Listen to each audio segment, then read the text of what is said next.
Okay masters, ಮುಂದಿನ ಭಾಗ ಸಮಗ್ರ ಜೀವನ ಶೈಲಿ ಭಾಗದಲ್ಲಿ ಅಷ್ಟಾಂಗ ಯೋಗದ ಬಗ್ಗೆ ತಿಳಿಸ್ಕೊಡೋಕೆ ನಮ್ಮ ನಾಗರಾಜ್ ಗುರೂಜಿ ಅವರು ಬರ್ತಾ ಇದ್ದಾರೆ. ಅವರಿಗೆ ನಾವೆಲ್ಲರೂ ಕೂಡ ಸ್ವಾಗತವನ್ನು ಬಯಸೋಣ. ಸ್ವಾಗತ ಗುರುಗಳೇ. Thank you. ಧನ್ಯವಾದ. Welcome sir. Thank you.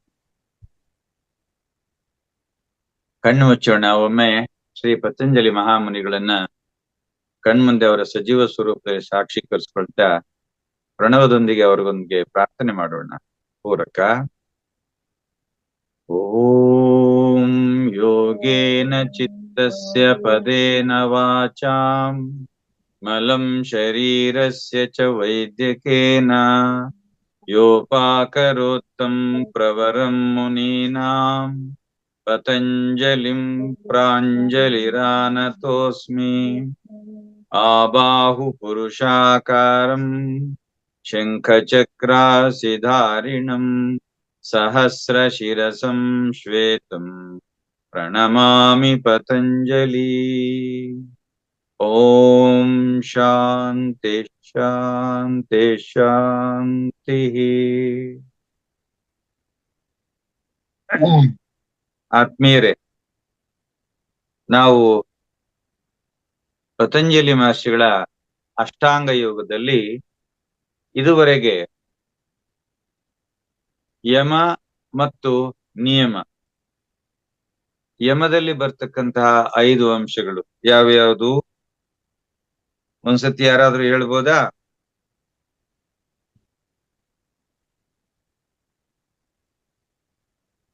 ಯಾರಾದ್ರೂ ಅನ್ಮ್ಯೂಟ್ ಮಾಡಿಕೊಂಡು.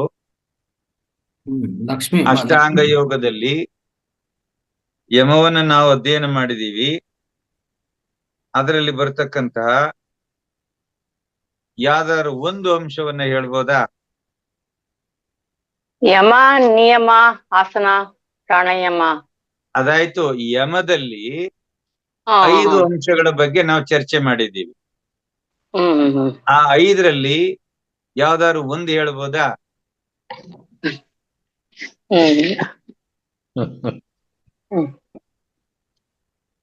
ಯಾರಾದ್ರೂ ಸರಿ ಕೈ ಎತ್ತಿ, ಹ್ಯಾಂಡ್ ರೈಸ್ ಮಾಡಿ.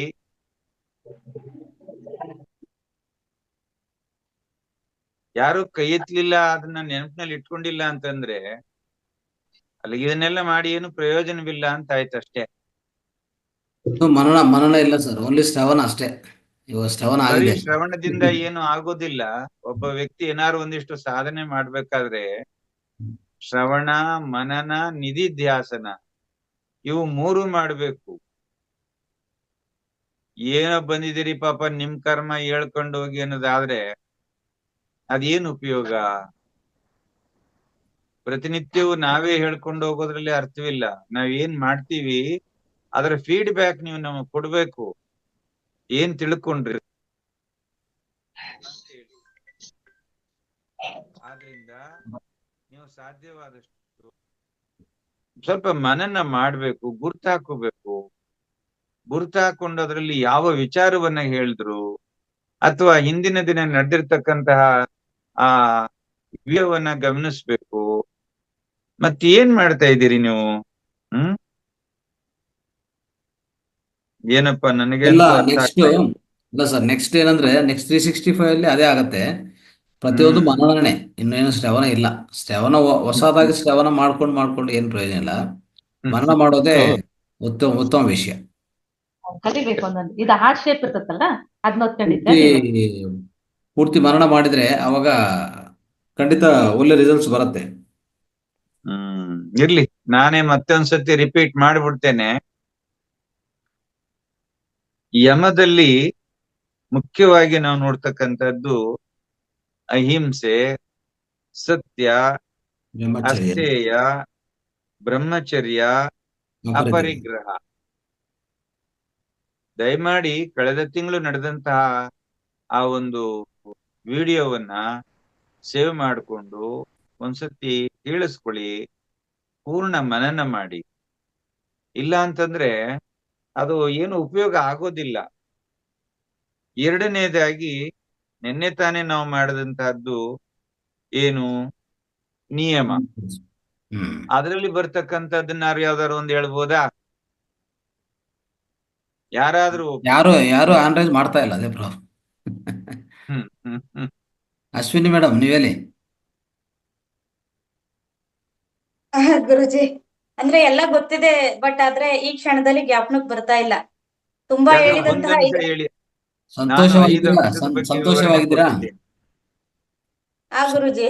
ಸಂತೋಷವಾಗಿದ್ದೀರಾ? ಎಸ್ ಗುರುಜಿ. ಹಾ, ಅದೇ ಅದೊಂದು ಸಂತೋಷ. ಕ್ಲೀನ್ ಆಗಿದ್ದೀರಾ? ಸ್ವಚ್ಛವಾಗಿದ್ದೀರಾ? ಹೇಳಿ, ಅದೇನು ಅದಕ್ಕೆ ಹೇಳಿ. ಎಲ್ಲ ಹೌದು ಗುರುಜಿ. ಹಾ, ಅದಕ್ಕೇನು ಪದ? ಆನಂದ. ಗುರುಜಿ ಹೇಳಿದ್ರು, ಸಂತೋಷ ಮತ್ತೆ ಆನಂದಕ್ಕೆ ಇರುವಂತಹ ವ್ಯತ್ಯಾಸ ಹೇಳಿದ್ರು. ಸಂತೋಷ ಅಲ್ಲ, ಅಂತಂದ್ರೆ ಆ ಕ್ಷಣಕ್ ಮಾತ್ರ. ನಾನು ಹೇಳ್ತಾ ಇರುವಂತದ್ದು ಆ ನಿಯಮದಲ್ಲಿ ಬರ್ತಕ್ಕಂತ 5 ಅಂಶಗಳ ಬಗ್ಗೆ ನಾನು ಮಾತನಾಡಿದೆ. ನಾನು ಹೌದು.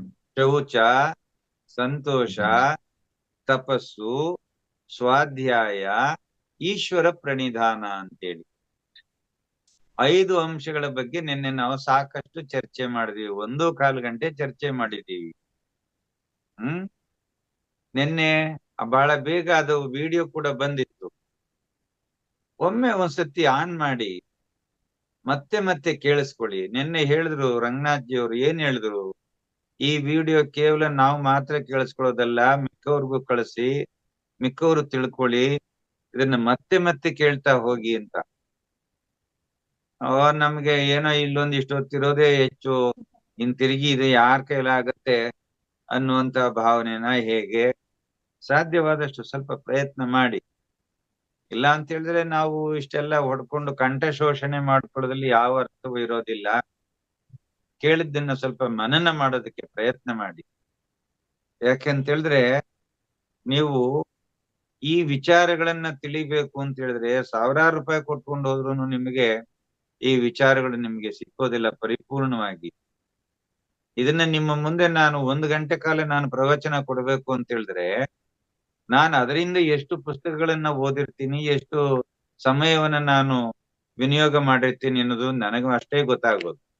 ರಾತ್ರಿ 3 ಗಂಟೆಗೆ ಎದ್ದವನು.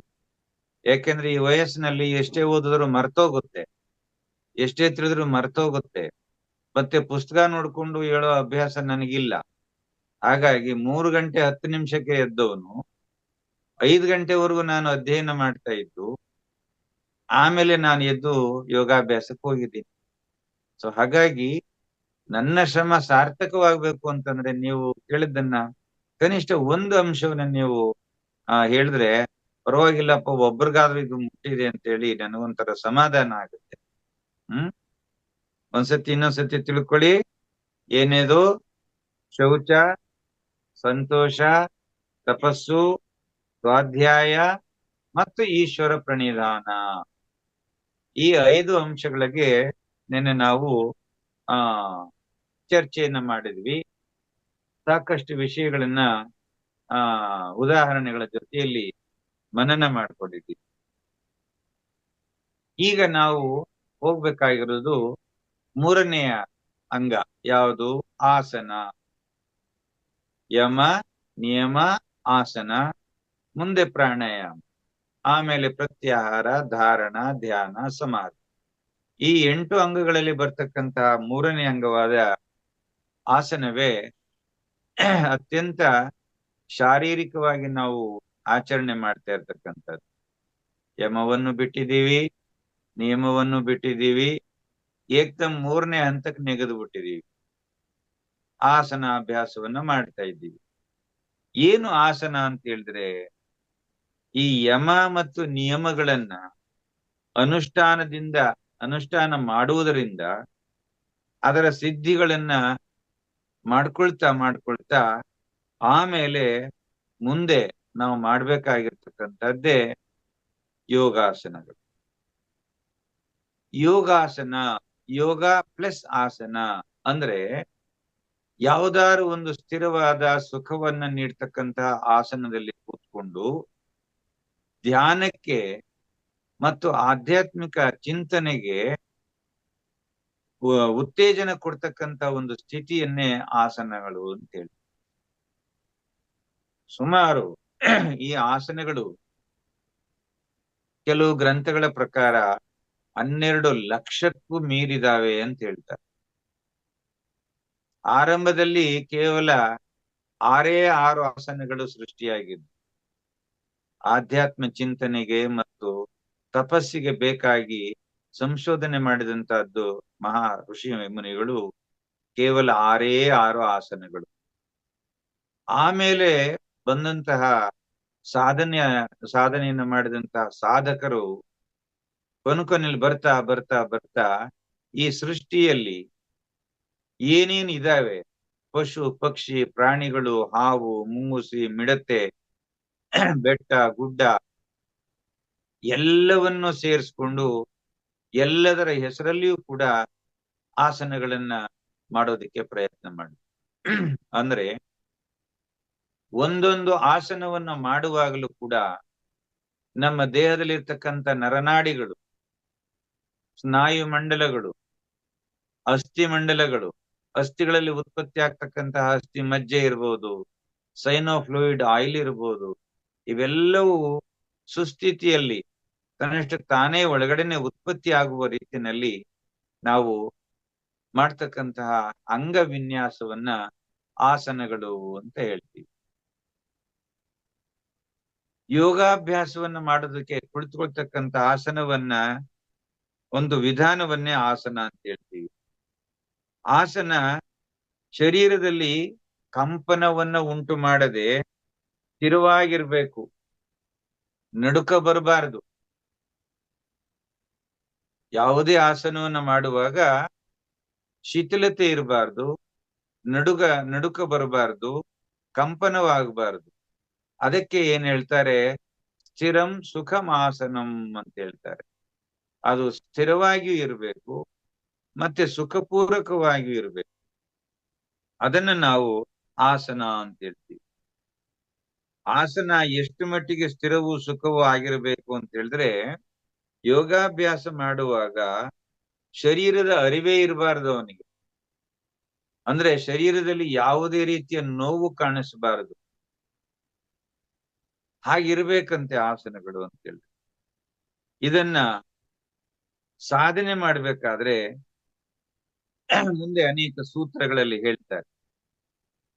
ಹಠಯೋಗದಲ್ಲಿ ಪದ್ಮಾಸನ, ಸ್ವಸ್ತಿಕಾಸನ, ವೀರಾಸನ, ಭದ್ರಾಸನ, ವಜ್ರಾಸನ ಹೀಗೆ ಕೆಲವು ಆಸನಗಳನ್ನ ಕೊಡ್ತಾರೆ.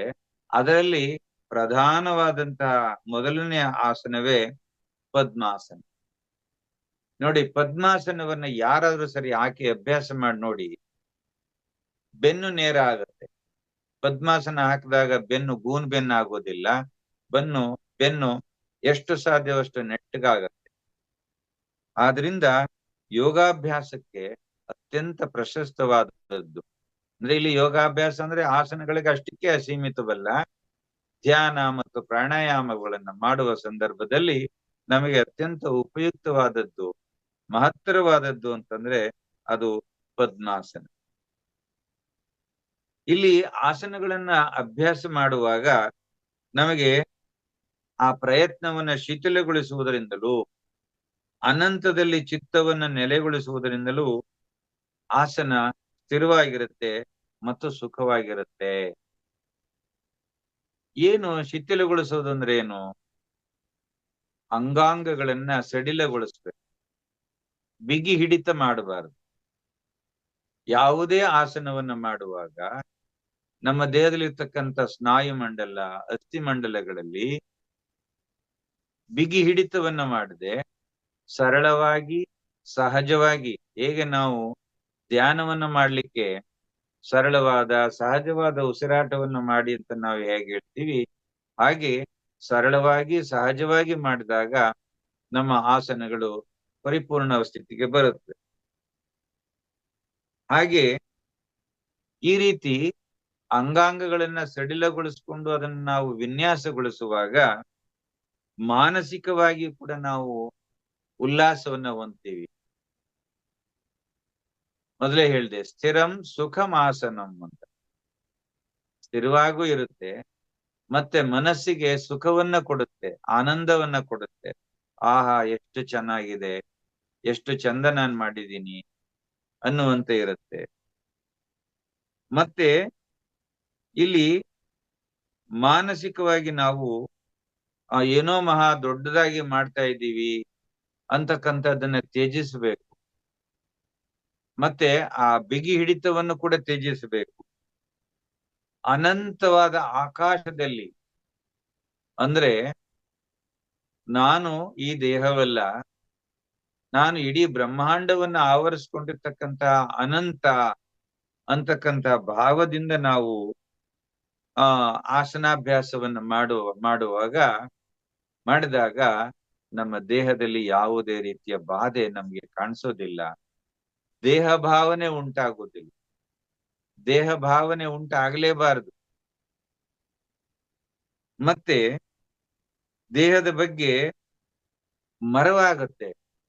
ಯಾವಾಗ ಒಂದು ಆಸನದಲ್ಲಿ ಕೂತ್ಕೊಂಡು ಮನಸ್ಸನ್ನ ಅಂತರ್ಮುಖಗೊಳಿಸಿ ಮನಸ್ಸನ್ನ ಅನಂತದಲ್ಲಿ ಪರಮಾತ್ಮನಲ್ಲಿ ಯಾವಾಗ ನಿಲ್ಲಿಸ್ತೀವಿ, ಆಗ ಅವನಿಗೆ ದೇಹದಲ್ಲಿ ಯಾವುದೇ ನೋವು ಬಾಧೆ ಉಂಟಾಗೋದಿಲ್ಲ. ದೇಹದ ಬಗ್ಗೆ ಮರವೇ ಉಂಟಾಗ್ತಾ ಹೋಗುತ್ತೆ.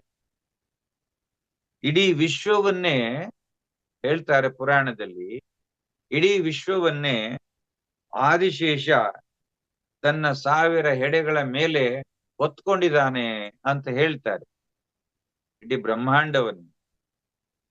ಅಂತಹ ಅನಂತನಾಗನ ಜೊತೆಯಲ್ಲಿ ಯೋಗಿ ಐಕ್ಯವನ್ನ ಭಾವಿಸ್ಬೇಕು, ಐಕ್ಯವನ್ನ ಸಾಧಿಸಬೇಕು. ಆಗ ಆಸನ ಸುಖವೂ ಸ್ಥಿರವೂ ಆಗುತ್ತೆ. ಇದರಿಂದ ದೇಹದಲ್ಲಿ ಯಾವುದೇ ರೀತಿಯ ಕಂಪನಗಳಾಗಲಿ ಅಥವಾ ವಿಘ್ನಗಳಾಗಲಿ ಆಗೋದಿಲ್ಲ. ಇಲ್ಲಿ ಮೊದಲನೇದಾಗಿ ನಾವು ಏನನ್ನ ಚಿಂತನೆ ಮಾಡಬೇಕು ಅಂತ ಹೇಳಿದ್ರೆ,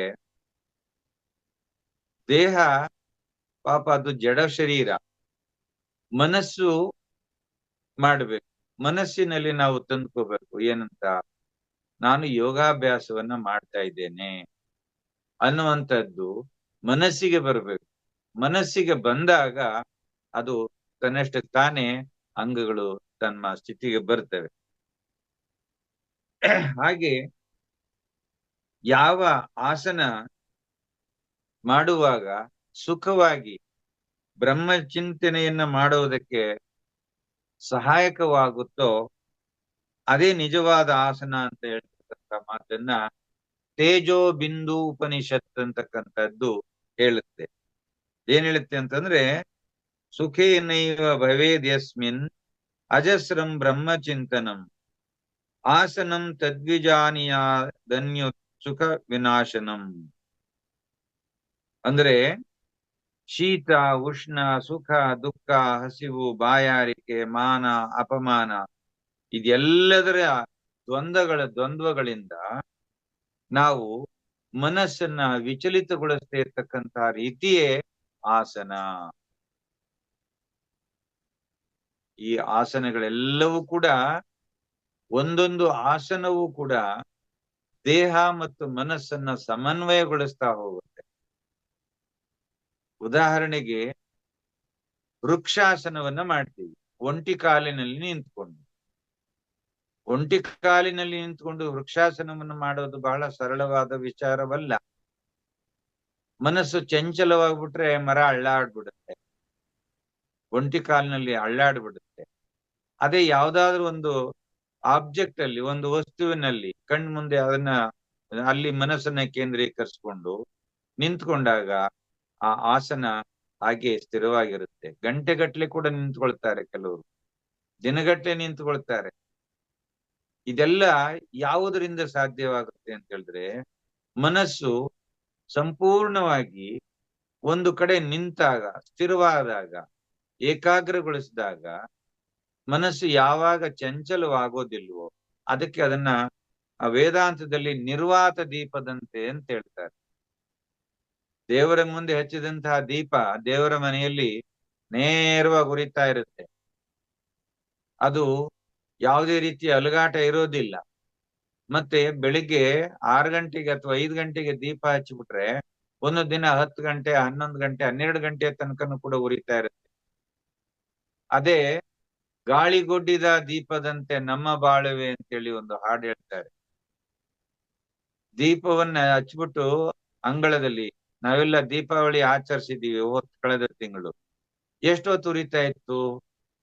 ಸ್ವಲ್ಪ ಹೊತ್ತು ಉರಿತಾ ಇತ್ತು, ಮತ್ತೆ ಆಫ್ ಆಗ್ಬಿಡ್ತಾ ಇತ್ತು.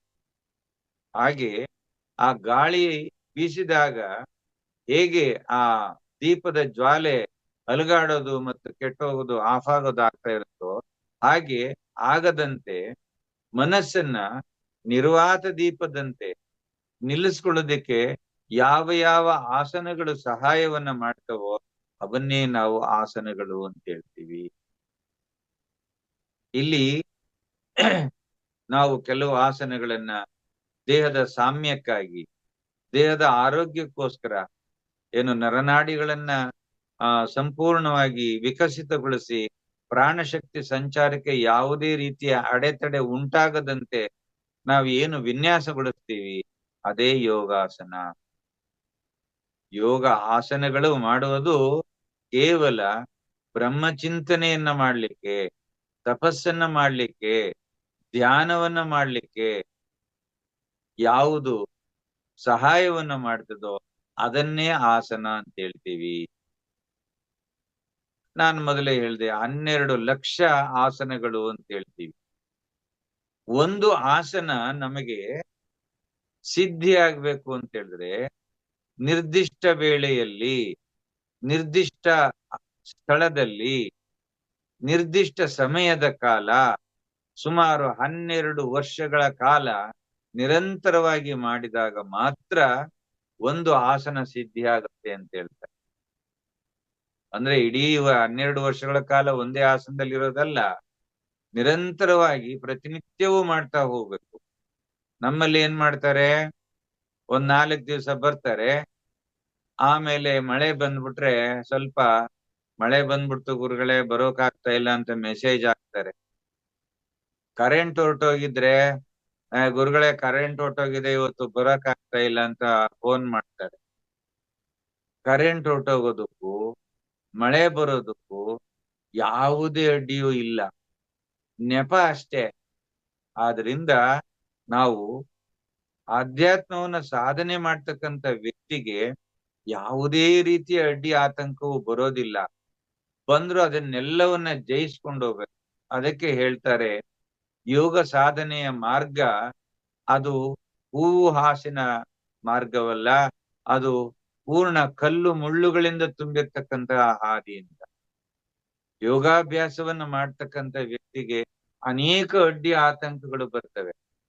ಆ ಅಡ್ಡಿ ಆತಂಕಗಳನ್ನೆಲ್ಲ ನಿವಾರಣೆ ಮಾಡಿಕೊಂಡು ಯಾವುದಕ್ಕೂ ಹಿಗ್ಗದೆ, ಕುಗ್ಗದೆ, ಜಗ್ಗದೆ, ಬಗ್ಗದೆ ನಾವು ಆಸನಾಭ್ಯಾಸವನ್ನ ನಿರಂತರವಾಗಿ ಮಾಡ್ತಾ ಹೋದಾಗ ಅದರಿಂದ ನಮಗೆ ಯಶಸ್ಸು ಸಾಧ್ಯವಾಗುತ್ತೆ.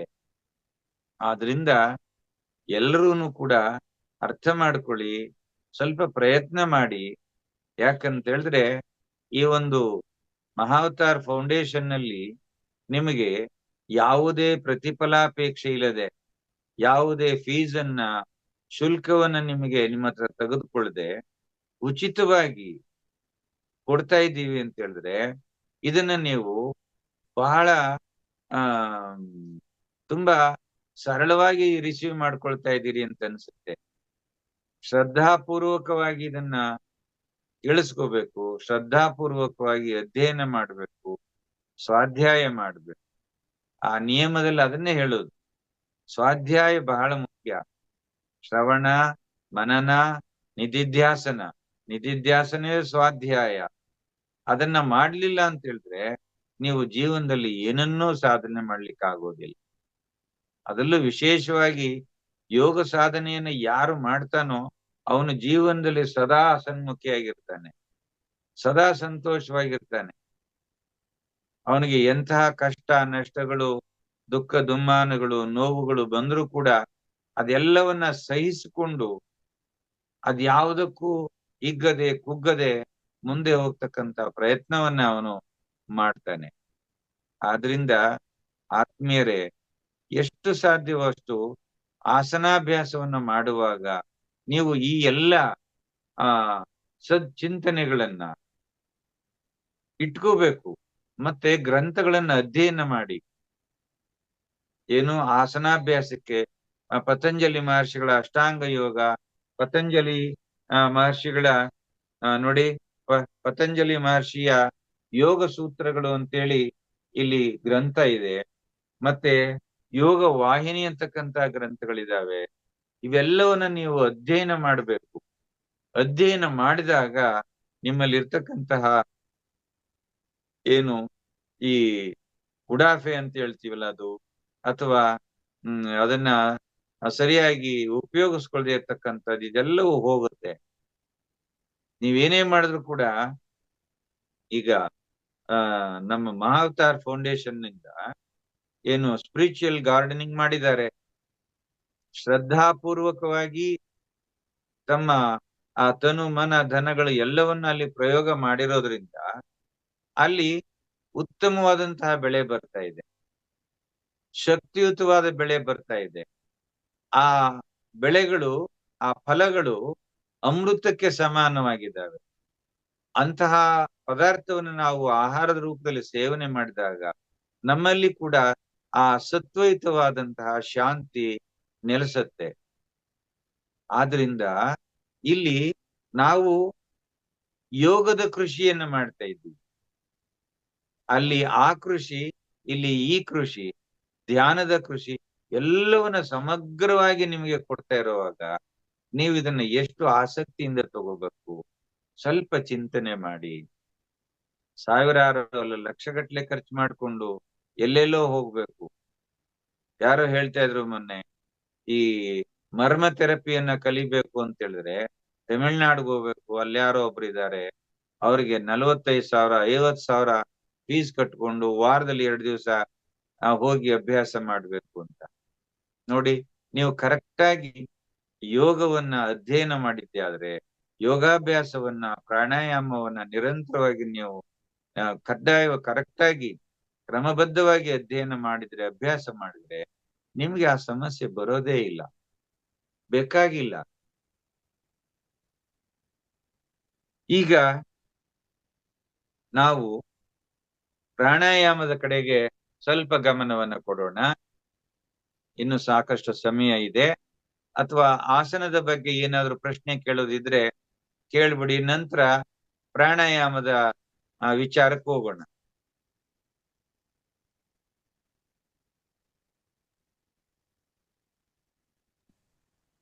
ಮಾಸ್ಟರ್ಸ್, ಇಷ್ಟರವರೆಗೂ ನಮ್ ಗುರುಜಿ ತುಂಬಾ ವಿಚಾರಗಳನ್ನ ಹೇಳಿದ್ದಾರೆ. ಆಸನದ ಬಗ್ಗೆ ಯಾವ್ದಾದ್ರು ಪ್ರಶ್ನೆಗಳಿದ್ದಲ್ಲಿ ದಯವಿಟ್ಟು ಹ್ಯಾಂಡ್ ರೈಸ್ ಮಾಡಿ ಕೇಳ್ಬೋದು. ಇದರಿಂದ ನಮ್ ಗುರುಜಿ ಇನ್ನೂ ಹುಮ್ಮಸ್ಸಿನಿಂದ ಮುಂದಿನ ವಿಚಾರವಾಗಿ ಹೇಳೋದಕ್ಕೆ ಅವ್ರಿಗೆ ಇದಾಗುತ್ತೆ. Lakshmidevi Pandit madam. Yes madam, ಮಾತಾಡಿ.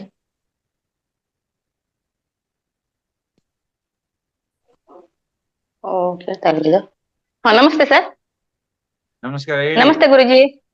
ಆಸನ ಮಾಡ್ಬೇಕಾದ್ರೆ ನಾವು ಕಣ್ಣು ಮುಚ್ಚಿ ಮಾಡ್ಬೇಕು ಹೇಗೆ ಅನ್ನೋದು ನನ್ಗೆ ಅನುಮಾನ ಬರ್ತದೆ. ಕೆಲವು ಆಸನಗಳು ಮಾಡ್ಬೇಕಾದ್ರೆ ಕಣ್ಣು ಮುಚ್ಚಿ ಮಾಡ್ಬೇಕು, ಕಣ್ಣು ಬಿಟ್ಟು ಮಾಡ್ಬೇಕು ಅನ್ನೋದು ಅನುಮಾನ. ಆಸನಾಭ್ಯಾಸವನ್ನ ಮಾಡುವಾಗ, ಕಲಿಯುವಾಗ ಕಣ್ಮುಂದೆ ಯಾರು ಗುರುಗಳು ಮಾಡಿಸ್ತಾ ಇರ್ತಾರೆ ಅವರನ್ನ ನೋಡ್ತಾನೆ ಮಾಡ್ಬೇಕು. ಪೂರ್ಣ ಕಲಿತಾಗ ನೀವು ಕಣ್ಣು ಮುಚ್ಚಿ ಮಾಡ್ಬೋದು. ಇಲ್ಲಿ ಅಂತರ್ಮುಖವಾಗೋದು, ಬಹಿರ್ಮುಖವಾಗೋದು. ಇಲ್ಲಿ ಕಲಿಯುವ ಸಂದರ್ಭದಲ್ಲಿ ಬಹಿರ್ಮುಖವಾಗಿ ಇರ್ಬೇಕು ನಮ್ಮ ದೃಷ್ಟಿ. ಕಲಿತ ನಂತರ, ಪರಿಪೂರ್ಣವಾಗಿ ಕಲಿತ ನಂತರ, ಆ ಆಸನ ನಿಮಗೆ ಸಿದ್ಧಿಯಾದ ನಂತರ, ಅದನ್ನ ಮಾಡ್ತಕ್ಕಂಥ ವಿಧಾನ ಸಂಪೂರ್ಣವಾಗಿ ನಿಮಗೆ ಕರಗತವಾದಾಗ ನೀವು ಅಂತರ್ಮುಖಿಗಳಾಗಿ ಅಭ್ಯಾಸ ಮಾಡ್ಬೋದು. ಏಕಾಂತದಲ್ಲಿ ಮಾಡುವಾಗ, ಕಲಿಯುವಾಗ ಕಣ್ಣು ಬಿಟ್ಟೆ ಮಾಡ್ಬೇಕು. ಧನ್ಯವಾದ ಗುರುಜಿ, ಧನ್ಯವಾದ. Thank you. Okay masters. ಗುರುಜಿ ಯಾರಿಗೂನು ಇದು ಕ್ವಶನ್ಸ್ ಅನಿಸಿಕೆ ಯಾವ್ದು ಇಲ್ಲ ಅನ್ಸುತ್ತೆ. ಮುಂದಿನ ಅದೇ ಹೇಳ್ತಾರೆ, ಅರ್ಥವಾದವನ್ಗೂ ಪ್ರಶ್ನೆ ಬರುವುದಿಲ್ಲ, ಅರ್ಥವಾಗದೇ ಇದ್ದವನ್ಗೂ ಪ್ರಶ್ನೆ ಉದ್ಭವ ಆಗೋದಿಲ್ಲ ಅನ್ನೋದಕ್ಕೆ ಇದು ಸಾಕ್ಷಿ. ಈಗ ನಾನು ಅರ್ಥವಾಗಿದೆ ಅಂತ ತಿಳ್ಕೊಬೇಕಾ ಅರ್ಥ ಆಗಿಲ್ಲ ಅಂತ ತಿಳ್ಕೊಬೇಕಾ ನನಗ್ ಗೊತ್ತಿಲ್ಲ. ಎಲ್ರು ಅರ್ಥ ನಾರಾಯಣ ಮಾಡ್ಕೊಂಡಿದ್ದಾರೆ ಆಯ್ತು. ಅಂತ ತಿಳ್ಕೊಂಬಿಡೋಣ. ಮತ್ತೊಬ್ರು ಹ್ಯಾಂಡ್ ರೈಸ್ ಮಾಡಿದ್ದಾರೆ ಗುರುಜಿ. ಹಾ, ಕೇಳಿ ನಾರಾಯಣ್ ಕೇಳಿ. ಸರ್. ಎಸ್ ಸರ್, ಮಾತಾಡಿ. ಅನ್ಮ್ಯೂಟ್ ಮಾಡ್ಕೊಳ್ಳಿ.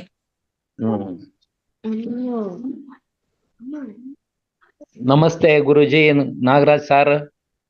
ನಮಸ್ಕಾರ. ನಮಸ್ಕಾರ ಸರ್. ನೀವು ನಮಸ್ಕಾರ, ಈ ಹೇಳಿ. ದಿನ ಆಸನಗಳ ಬಗ್ಗೆ ತಿಳಿಸ್ಕೊಟ್ರಿ. ಅದನ್ನ ಕೇಳಿ ತುಂಬಾ ಸಂತೋಷ ಆಯ್ತು. ಹಾಗೆ ನೀವು ನಿನ್ನೆ ದಿನ ನಾನು ಸಹಿತ ಯಾವ ಪಾಯಿಂಟ್ಗಳನ್ನು ಗುರುತಿಸ್ಕೊಂಡಿರ್ಲಿಲ್ಲ. ಈ ದಿನ ಎಲ್ಲ ಸ್ವಲ್ಪ ಪಾಯಿಂಟ್ಗಳನ್ನು ಗುರುತಿಸ್ಕೊಂಡಿದ್ದೀನಿ. ಅವುಗಳನ್ನ ಮನನ ಮಾಡ್ತಾ ಇನ್ನ ನಿಮ್ಮ ಕಾರ್ಯಕ್ರಮವನ್ನು ಯಶಸ್ವಿಗೊಳಿಸ್ಬೇಕು ಅಂತ ನನ್ನಲ್ಲಿ ತುಂಬಾ ಆಸೆ ಇದೆ. ಹಾಗಾಗಿ ತಮಗೆ ತುಂಬಾ ಧನ್ಯವಾದಗಳು, ಧನ್ಯವಾದಗಳು, ಧನ್ಯವಾದಗಳು ಸರ್.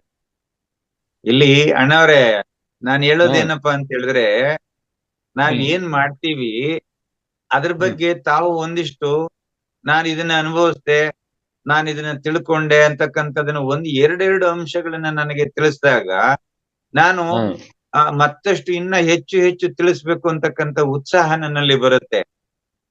ಏನೂ ಇಲ್ಲ ಅಂತ ಹೇಳಿದಾಗ, ಮೂಕ ಪ್ರೇಕ್ಷಕರಾಗಿದ್ದಾದಾಗ ಹಾಗಾದ್ರೆ ನಾವು ಮಾಡ್ತಾ ಇರೋದು ವ್ಯರ್ಥ, ಇದು ಯಾತಕ್ಕೆ ಸುಮ್ನೆ ಬೇಕು ಅನ್ನುವಂತ ಭಾವನೆ ನಮ್ಗೊಂದ್ ರೀತಿ ಅಸಮಾಧಾನನೂ ಆಗತ್ತೆ.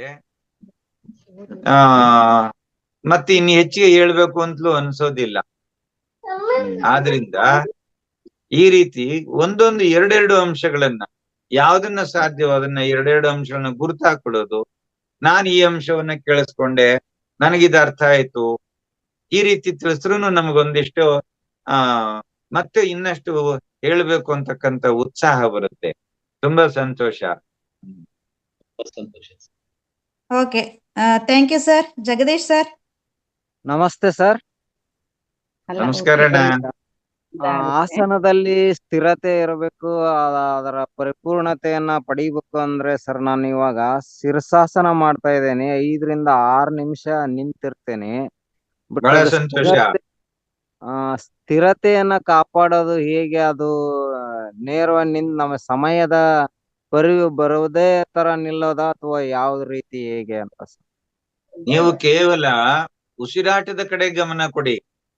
ಹಾ ಸರ್. ಉಸಿರಾಟದ ಕಡೆ ಗಮನ ಕೊಡೋದು ಮತ್ತು ಪಾದದ ಕಡೆಯಿಂದ ಶಿರದ ಕಡೆಗೆ ಪ್ರಾಣಶಕ್ತಿ ಪ್ರವಾಹ ಆಗ್ತಾ ಇರುತ್ತೆ ಶೀರ್ಷಾಸನವನ್ನ ಮಾಡುವಾಗ. ಹಾ ಸರ್. ಅಲ್ಲಿ ನಿಮ್ಮ ಕಾನ್ಸಂಟ್ರೇಷನ್ ಮಾಡ್ಬೇಕು. ಅಲ್ಲಿ ನೀವು ಕಾನ್ಸಂಟ್ರೇಷನ್ ಮಾಡಿದಾಗ ಕುತ್ತಿಗೆಯ ಭಾಗ, ಅಂದ್ರೆ ಅಲ್ಲಿ ಥೈರಾಯ್ಡ್ ಗ್ರಂಥಿ ಮತ್ತೆ ವಿಶುದ್ಧಿ ಚಕ್ರ ಇದೆ, ಅದು ಆಕ್ಟಿವೇಟ್ ಆಗ್ತಾ ಹೋಗುತ್ತೆ.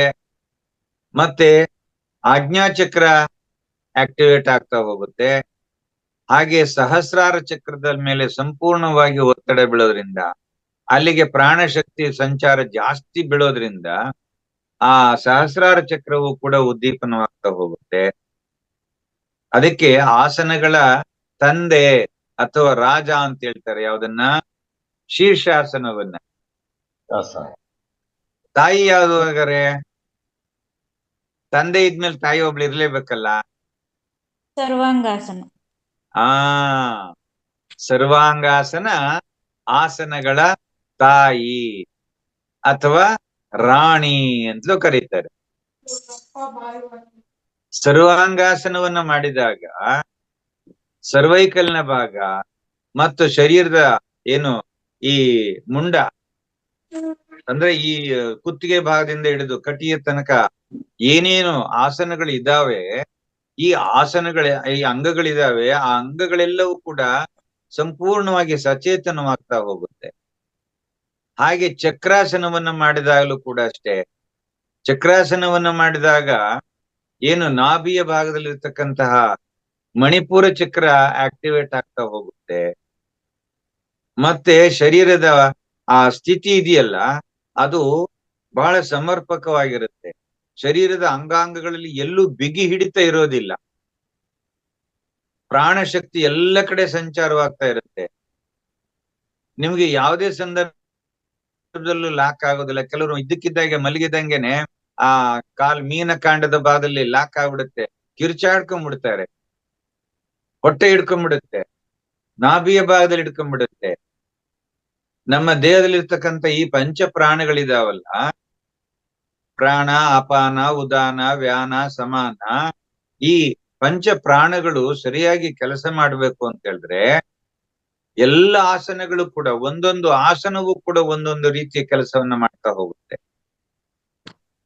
ಏಕಪಾದ ಪ್ರಸರಣಾಸನವನ್ನು ಮಾಡೋದ್ರಿಂದ, ಸೂರ್ಯ ನಮಸ್ಕಾರವನ್ನು ಮಾಡೋದ್ರಿಂದ ವೆರಿಕೋಸ್ ಪ್ರಾಬ್ಲಮ್ ನಿವಾರಣೆ ಆಗುತ್ತೆ, ಮತ್ತೆ ಮೂಲಾಧಾರ ಚಕ್ರ ಆಕ್ಟಿವೇಟ್ ಆಗ್ತಾ ಹೋಗುತ್ತೆ, ಸ್ವಾಧಿಷ್ಠಾನ ಚಕ್ರ ಆಕ್ಟಿವೇಟ್ ಆಗ್ತಾ ಹೋಗುತ್ತೆ, ಪ್ಯಾಂಕ್ರಿಯಾಸ್ ಮೇದೋಜೀರಕ ಗ್ರಂಥಿ ಆಕ್ಟಿವೇಟ್ ಆಗುತ್ತೆ, ಸಕ್ಕರೆ ಕಾಯಿಲೆಯನ್ನು ದೂರ ಮಾಡ್ಕೋಬಹುದು. ಒಂದೊಂದು ಆಸನ ಅನೇಕ ಸಮಸ್ಯೆಗಳನ್ನು ದೂರ ಮಾಡುತ್ತೆ. ಯಾಕೆಂದ್ರೆ ದೇಹ ಬಹಳ ಮುಖ್ಯ. ಈ ದೇಹದ ಮೂಲಕವೇ ನಾವು ಏನಾದ್ರೂ ಸಾಧನೆಯನ್ನ ಮಾಡ್ಬೇಕಾಗಿದ್ರೆ, ಆದ್ರಿಂದ ದೇಹ ಸಾಮ್ಯವನ್ನ ನಾವು ಉತ್ತಮ ಪಡಿಸ್ಕೋಬೇಕು ಅಂತಂದ್ರೆ ಆಸನಾಭ್ಯಾಸಗಳು ಅತ್ಯಂತ ಪ್ರಮುಖವಾಗಿ ಬೇಕು. ಸರ್, ಈಗ ನೀವು ಹೇಳಿದ 7 ಆಸನಗಳ ಚಕ್ರ, 7 ಚಕ್ರಗಳಿಗೆ ಸಂಬಂಧಪಟ್ಟಂಗ ಒಂದು ವಿಡಿಯೋ ಕಳಿಸಿದ್ರಿ ಸರ್ ನೀವು. ಆ 7 ಚಕ್ರ ಸಂಬಂಧಪಟ್ಟ ಯೋಗನ ನಾನು ಮಾಡಿಬಿಟ್ಟು ಶೀರ್ಷಾಸನ ಮಾಡ್ತಿದ್ದೇನೆ, ಅಂದ್ರೆ ನಂಬರ್ ಕೌಂಟ್ ಮಾಡ್ತಿದ್ದೇನೆ ಸರ್ ನಾನಲ್ಲಿ. ಗುಡ್. ಎಷ್ಟು ಸಮಯ ಆಗುತ್ತೆ ಅಂತ ಗೊತ್ತಾಗದೆ ಇರೋದಕ್ಕೆ 360ರಿಂದ 400 ನಂಬರ್ ಕೌಂಟ್ ಮಾಡ್ತೀನಿ. ಆವಾಗ ನಾನು ಶೀರ್ಷಾಸನ ನಿಲ್ಲಿಸ್ತೇನೆ. ಬಟ್ ಈ ನಂಬರ್ ಕೌಂಟ್ ಮಾಡ್ದೇನೆ ಸ್ಥಿರವಾಗಿ ಹಾಗೆ ನಿಂತ್ರೆ ಸಮಯದ ಇದು ಗೊತ್ತಾಗಲ್ಲ, ಅಥವಾ ಹಾಗೆ ನಿಲ್ಬಹುದಾ ಹೇಗೆ ಅಂತ ಸರ್? ಇಲ್ಲಿ ನಂಬರ್ ಕೌಂಟ್ ಮಾಡೋದಕ್ಕಿಂತ ಎಷ್ಟು ಬಾರಿ ಉಸಿರಾಟವನ್ನ ಮಾಡ್ತೀನಿ ಅಂದ್ರೆ ನೋಡ್ಕೊಳ್ಳಿ. ಎಷ್ಟು ಉಸಿರಾಟವನ್ನ ಮಾಡ್ಲಿಕ್ಕೆ ಸಾಧ್ಯ ಅದು ಮುಖ್ಯ. ಒಂದು ಪೂರಕ ಮಾಡಿ ರೇಚಕ ಮಾಡೋದನ್ನ 1 ಅನ್ಕೋಬೇಕು, 2 ಇನ್ನೊಂದು ಪೂರಕ ರೇಚಕವನ್ನ ಮಾಡೋದನ್ನ 2 ಅಂತ ಹೇಳ್ಕೋಬೇಕು. ಈ ರೀತಿ ಎಷ್ಟು ಸೈಕಲ್ ಉಸಿರಾಟವನ್ನ ಮಾಡ್ತೀರಿ ಅಷ್ಟು ನಿಮಗೆ ಶಕ್ತಿ ಕೊಡ್ತಾ ಹೋಗುತ್ತೆ. ಮತ್ತು ಎಷ್ಟೊತ್ತು ನಿಲ್ತೀನಿ ಅನ್ನೋದು ಮುಖ್ಯ ಅಲ್ಲ, ಆ ಸ್ಥಿರವಾದ ಸ್ಥಿತಿನಲ್ಲಿ ಹೋದಾಗ ನಿಮ್ಮ ದೇಹಕ್ಕೆ ಎಷ್ಟು ಸರಳವಾಗಿ ಸಹಜವಾಗಿ ಆಯಾಸವಿಲ್ಲದೆ ಇರ್ತೀರಿ ಅದು ಮುಖ್ಯ. ಕೌಂಟಿಂಗ್ ಎಲ್ಲ ಮುಖ್ಯ. ಕೌಂಟಿಂಗ್ ಪ್ರಾರಂಭದಲ್ಲಿ ನಾನು ಇಷ್ಟು ಮಾಡಿದೆ ಅಂತ ಒಂದು ತೃಪ್ತಿಗೋಸ್ಕರ ಅಷ್ಟೇ ಹೊರತು, ನೀವು ಆ ಮಾಡುವ ಸಂದರ್ಭದಲ್ಲಿ ನಿಮ್ಮ ದೇಹ ಎಷ್ಟು ಸರಳವಾಗಿ ಸುಖಪೂರ್ವಕವಾಗಿರುತ್ತೆ ಅದು ಮುಖ್ಯ. 5 ನಿಮಿಷ ಸರ್ ನಾನು ಶೀರ್ಷಾಸನದಲ್ಲಿ ನಿಂತರು ಯಾವುದೇ ರೀತಿ ತೊಂದರೆ ಆಗೋದಿಲ್ಲ ಸರ್, ಸರಳವಾಗಿ ನಿಂತಿರುತ್ತೇನೆ. ಗುಡ್, ಸಂತೋಷ. ಸರಿ, ತುಂಬಾ ಸಂತೋಷ. ನೋಡಿ, ಈ ರೀತಿ ಯಾರು ಒಬ್ರು ಹೇಳ್ತಾ ಹೋಗ್ಬೇಕು, ಈ ರೀತಿ ನಾನ್ ಮಾಡ್ತಾ ಇದ್ದೀನಿ ಅಂತಂದಾಗ ನನಗೆ ಇದ್ರ ಬಗ್ಗೆ ಇನ್ನಷ್ಟು ವಿಷಯಗಳನ್ನ ನಿಮ್ಗೆ ಕೆದಕ್ತಾ ಹೋಗ್ಬೇಕು. ಮೊಸರನ್ನ ಕಡದಾಗ್ಲೇನೆ ಬೆಣ್ಣೆ ಬರೋದು, ಅದನ್ನೇ ಮಂಥನ ಅಂತ ಹೇಳ್ತೀವಿ. ಮಂಥನವನ್ನ ಮಾಡಿದಾಗ್ಲೇ ನವನೀತ ಈಚೆ ಬರೋದು. ಹೇಳಿ. 7 ಆಸನಗಳು ಇದಾವಲ್ಲ ಸರ್, 7 ಚಕ್ರಗಳ ಕುರಿತು, ಅವು ಅಷ್ಟೇ ಚೆನ್ನಾಗಿ ಅಂದ್ರೆ 90 ಸೆಕೆಂಡ್ಸ್ ಅಲ್ಲಿ ನಾನು ಮಾಡ್ತಾ ಇದ್ದೇನೆ ಸರ್ ಅದನ್ನ. ತುಂಬಾ ಸಂತೋಷ, ಮಾಡಿ. Okay sir, thank you sir. ಸೂರ್ಯ ನಮಸ್ಕಾರ, ಗುರು ನಮಸ್ಕಾರ, ಶಿವ ನಮಸ್ಕಾರ, ದುರ್ಗಾ ನಮಸ್ಕಾರ, ಗಣಪತಿ ನಮಸ್ಕಾರ. ಹೀಗೆ ಇತ್ತೀಚಿನ ದಿನಗಳಲ್ಲಿ ಅನೇಕ ಸಂಶೋಧನೆಗಳಾಗ್ತಾ ಇದ್ದಾವೆ. ನಾವು ಕೂಡ ಪ್ರತಿನಿತ್ಯ ಗಣಪತಿ ನಮಸ್ಕಾರದಿಂದ ಶುರು ಮಾಡಿದ್ರೆ ಗಣಪತಿ ನಮಸ್ಕಾರ, ಸೂರ್ಯ ನಮಸ್ಕಾರವನ್ನ 13 ಸುತ್ತು ಮಾಡ್ತೀವಿ. ಮತ್ತೆ ಗುರು ನಮಸ್ಕಾರವನ್ನ 9ರಿಂದ 10 ಸುತ್ತು ಮಾಡ್ತೀವಿ. ಮತ್ತೆ ಶಿವ ನಮಸ್ಕಾರವನ್ನ 1ರಿಂದ 5 ಸುತ್ತು ಮಾಡ್ತೀವಿ. ದುರ್ಗಾ ನಮಸ್ಕಾರವನ್ನ ಕನಿಷ್ಠ 2 ಸುತ್ತು ಮಾಡ್ತೀವಿ. ಇಲ್ಲಿ ಎಲ್ಲಾ ಆಸನಗಳು ಇದ್ರಲ್ಲಿ ನಾನು ಸೂರ್ಯ ನಮಸ್ಕಾರ ಮಾತ್ರ ಮಾಡ್ತೇನೆ ಸರ್. ಬಲಪಾದ ಮುಂದೆ ಮಾಡಿ 2 ಬಾರಿ, ಆಮೇಲೆ ಎಡಪಾದಗಳನ್ನು ಮುಂದೆ ಮಾಡಿ 2 ಬಾರಿ ಸೂರ್ಯ ನಮಸ್ಕಾರ ಮಾಡಿ ಮಾಡ್ತೇನೆ ಸರ್ ನಾನು. ಮಾಡಿ. Okay, thank you Jagadish sir. ಇನ್ನ 3 ಪ್ರಶ್ನೆ ಇದಾವೆ. ಇವ್ರು ನಂದಿನಿ ಮೇಡಮ್ ಮಾತಾಡಿ. ನಮಸ್ತೆ Okay, ಆಲ್ madam. ಮಾಸ್ಟರ್. ಧನ್ಯವಾದಗಳು. ನಮಸ್ತೆ ಗುರುಜಿ. ನಮಸ್ತೆ ನಮಸ್ತೆ. ಗುರುಜಿ, ನನ್ನ ಕ್ವಶನ್ ಏನಂತಂದ್ರೆ, ಆಸನಗಳನ್ನ ಹೆಣ್ಣು ಗಂಡು ಅನ್ನೋ ಭೇದ ಇಲ್ದೆ ಎಲ್ಲಾರು ಮಾಡಬಹುದಾ? ಈ ಖಂಡಿತ. ಕ್ವಶನ್ ಏನಕ್ಕೆ ಕೇಳ್ದೆ ಅಂತಂದ್ರೆ, ಮಾಸಿಕ ಟೈಮಲ್ಲಿ ಹೆಣ್ಮಕ್ಳಿಗೆ ಕೆಲವೊಂದು ಆಸನ ಮಾಡೋದು ಕಷ್ಟ ಆಗುತ್ತೆ. ಆಗ ಯಾವ ಆಸನಗಳನ್ನ ನಿಷಿದ್ಧ ಮಾಡಬೇಕು ಅನ್ನೋದು ನನ್ ಕ್ವಶನ್ ಆಗುತ್ತೆ. ಬಹಳ ಸರಳವಾಗಿ ಉತ್ತಮವಾದಂತ ಪ್ರಶ್ನೆ ಕೇಳಿದ್ರಿ. ಹೆಣ್ಣು ಮಕ್ಕಳು ಎಲ್ಲಾ ಆಸನಗಳನ್ನು ಎಲ್ಲಾ ಸಂದರ್ಭದಲ್ಲೂ ಮಾಡಬಹುದು. ಆದರೆ ಆ ಸಂದರ್ಭದಲ್ಲಿ ವೀರಭದ್ರಾಸನ 1 ಪ್ರಕಾರ 2 ಪ್ರಕಾರ 3 ಮತ್ತೆ ಸೂರ್ಯ ನಮಸ್ಕಾರ, ಗುರು ನಮಸ್ಕಾರ ಇವುಗಳನ್ನ ಮಾಡಬಾರ್ದು. ಸ್ವಲ್ಪ ಗಮನ ಇಡಿ. ಸರಿ ಗುರುಜಿ. ಮತ್ತೆ ಯಾಕಂದ್ರೆ ಆ ಆಸನಗಳನ್ನ ಮಾಡುವಾಗ ಸ್ರಾವ ಬ್ಲೀಡಿಂಗ್ ಜಾಸ್ತಿ ಆಗ್ತಕ್ಕಂತ ಸಾಧ್ಯತೆ ಇರುತ್ತೆ. ಆದ್ರಿಂದ ಆ 3 ದಿನಗಳ ಕಾಲ ದೇಹಕ್ಕೆ ಸಾಧ್ಯವಾದಷ್ಟು ವಿಶ್ರಾಂತಿಯನ್ನು ಕೊಡಿ, ಮತ್ತೆ ಧ್ಯಾನವನ್ನ ಮಾಡಿ, ಪ್ರಾಣಾಯಾಮ ಮಾಡಿ. ಗುರುಜಿ, ನಂದೊಂದು ಪ್ರಶ್ನೆ, ಪ್ರಾಣಾಯಾಮದಲ್ಲಿ ಯಾವುದನ್ನ ಮಾಡಬಾರ್ದು ಆ ಸಮಯದಲ್ಲಿ? ಯಾರು ಹೇಳಿದವರು ಯಾವುದನ್ನು ಮಾಡ್ಬೇಕು ಅಂತ ನಿಷಿದ್ಧ ಏನಿಲ್ಲ. ಎಲ್ಲಾ ಪ್ರಾಣಾಯಾಮಗಳನ್ನು ಮಾಡಬಹುದು. ಯಾಕೆಂದ್ರೆ ಯಾವುದೇ ಪ್ರಾಣಾಯಾಮ ಗರ್ಭಕೋಶದ ಮೇಲೆ ಯಾವುದೇ ರೀತಿಯ ಒತ್ತಡ ಬೀಳೋದಿಲ್ಲ. ಆಮೇಲೆ ಇದು ಕಪಾಲಭಾತಿ ಮಾಡಬಾರ್ದು ಅಂತಾರಲ್ಲ ಗುರುಜಿ? ಕಪಾಲಭಾತಿಯನ್ನ ಮಾಡುವಾಗ ಅಲ್ಲಿ ತೀರ ಒತ್ತಡವನ್ನ ಕೊಟ್ಟು ಮಾಡಬಾರ್ದಷ್ಟೇ. ಸರಳವಾಗಿ ಸುಖಪೂರ್ವಕವಾಗಿ ಮಾಡಬಹುದು, ಏನ್ ತೊಂದರೆ ಇಲ್ಲ. ಅದಕ್ಕೂ ಯಾವುದೇ ರೀತಿಯ ಸಂಬಂಧವೂ ಇಲ್ಲ. ಕಪಾಲಭಾತಿ ಗರ್ಭಕೋಶದ ಮೇಲೆ ಯಾವುದೇ ಪರಿಣಾಮವನ್ನ ಬೀರೋದಿಲ್ಲ. ಏನಪ್ಪಾ ಅಂದ್ರೆ ಅಲ್ಲಿ ಆ ಕಂಪನ ಆಗುವಾಗ ಸ್ವಲ್ಪ ಬ್ಲೀಡಿಂಗ್ ಜಾಸ್ತಿ ಆಗ್ಬೋದು. ಯಾರಿಗೆ ಬ್ಲೀಡಿಂಗ್ ಜಾಸ್ತಿ ಆಗ್ತಾ ಇರುತ್ತೆ ಅಂತವ್ರು ಕಂಟ್ರೋಲ್ ಮಾಡ್ಬೇಕಷ್ಟೆ. ಈಗ ನಾವು 5 ರಿಂದ 8 ನಿಮಿಷಗಳ ಕಾಲ ಕಪಾಲಭಾತಿಯನ್ನ ಅಭ್ಯಾಸ ಮಾಡ್ತೀವಿ ಪ್ರತಿನಿತ್ಯ. ನೀವು 1, 2 ನಿಮಿಷ 3 ನಿಮಿಷ ನಾನು ಹೇಳಿದೆನಲ್ಲ 30 + 30 + 30 ಈ ರೀತಿ ಮಾಡೋದ್ರಿಂದ ಯಾವುದೇ ರೀತಿಯ ದೋಷವು ಉಂಟಾಗುತ್ತೆ. ಓಕೆ ಗುರುಜಿ, ಥ್ಯಾಂಕ್ ಯು. ಗುರುಜಿ, ಸಮಯ ಆಗ್ತಾ ಇದೆ, ಮುಂದಿನ ಭಾಗಕ್ಕೆ ಹೋಗೋಣ. ಅದಕ್ಕಿಂತ ಮುಂಚೆ ಇನ್ನೊಂದಿಬ್ರಿಗೆ ಅವಕಾಶ ಕೊಡೋಣ. ಕೇಳಿ. ಅನಿತಾ ಮೇಡಮ್ ಮಾತಾಡಿ, ಅನ್ಮ್ಯೂಟ್ ಆಗಿದೆ. Savita madam.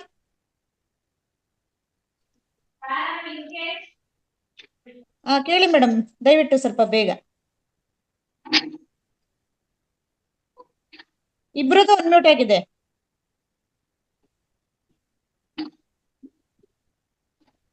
Yes madam, Anita madam ಮಾತಾಡಿ. ಓಕೆ, ಕೇಳಿಸ್ತಾ ಇದೆ ಮೇಡಮ್. Madam S. ನಮಸ್ತೆ ರಂಗನಾಥ್ ಗುರುಜಿಗೆ, ಆಮೇಲೆ ನಮ್ಮ ಇವ್ರಿಗೂ ಎಲ್ರಿಗೂ ನಮಸ್ಕಾರ, ಆತ್ಮವಂದನೆಗಳು. ಗುರುಜಿ, ತಾವು ಹೇಳ್ತಾ ಇದ್ರಲ್ಲ, ತಮ್ಮ ಒಂದು ನಿಧಾನ ಪ್ರಧಾನ ಮಾತಿನ ಸರಳತೆ, ನಿಮ್ಮ ಅನುಭವದ ಭಂಡಾರದಿಂದ ಹೊರಹೊಮ್ಮುವ ಪ್ರತಿ ಲಿಪಿಯೂ ಕೂಡ ಯಾವ ಪುಸ್ತಕ ಅಥವಾ ಕಾಲೇಜಲ್ಲಿ ಸಿಗೋದಿಲ್ಲ ಗುರುಜಿ.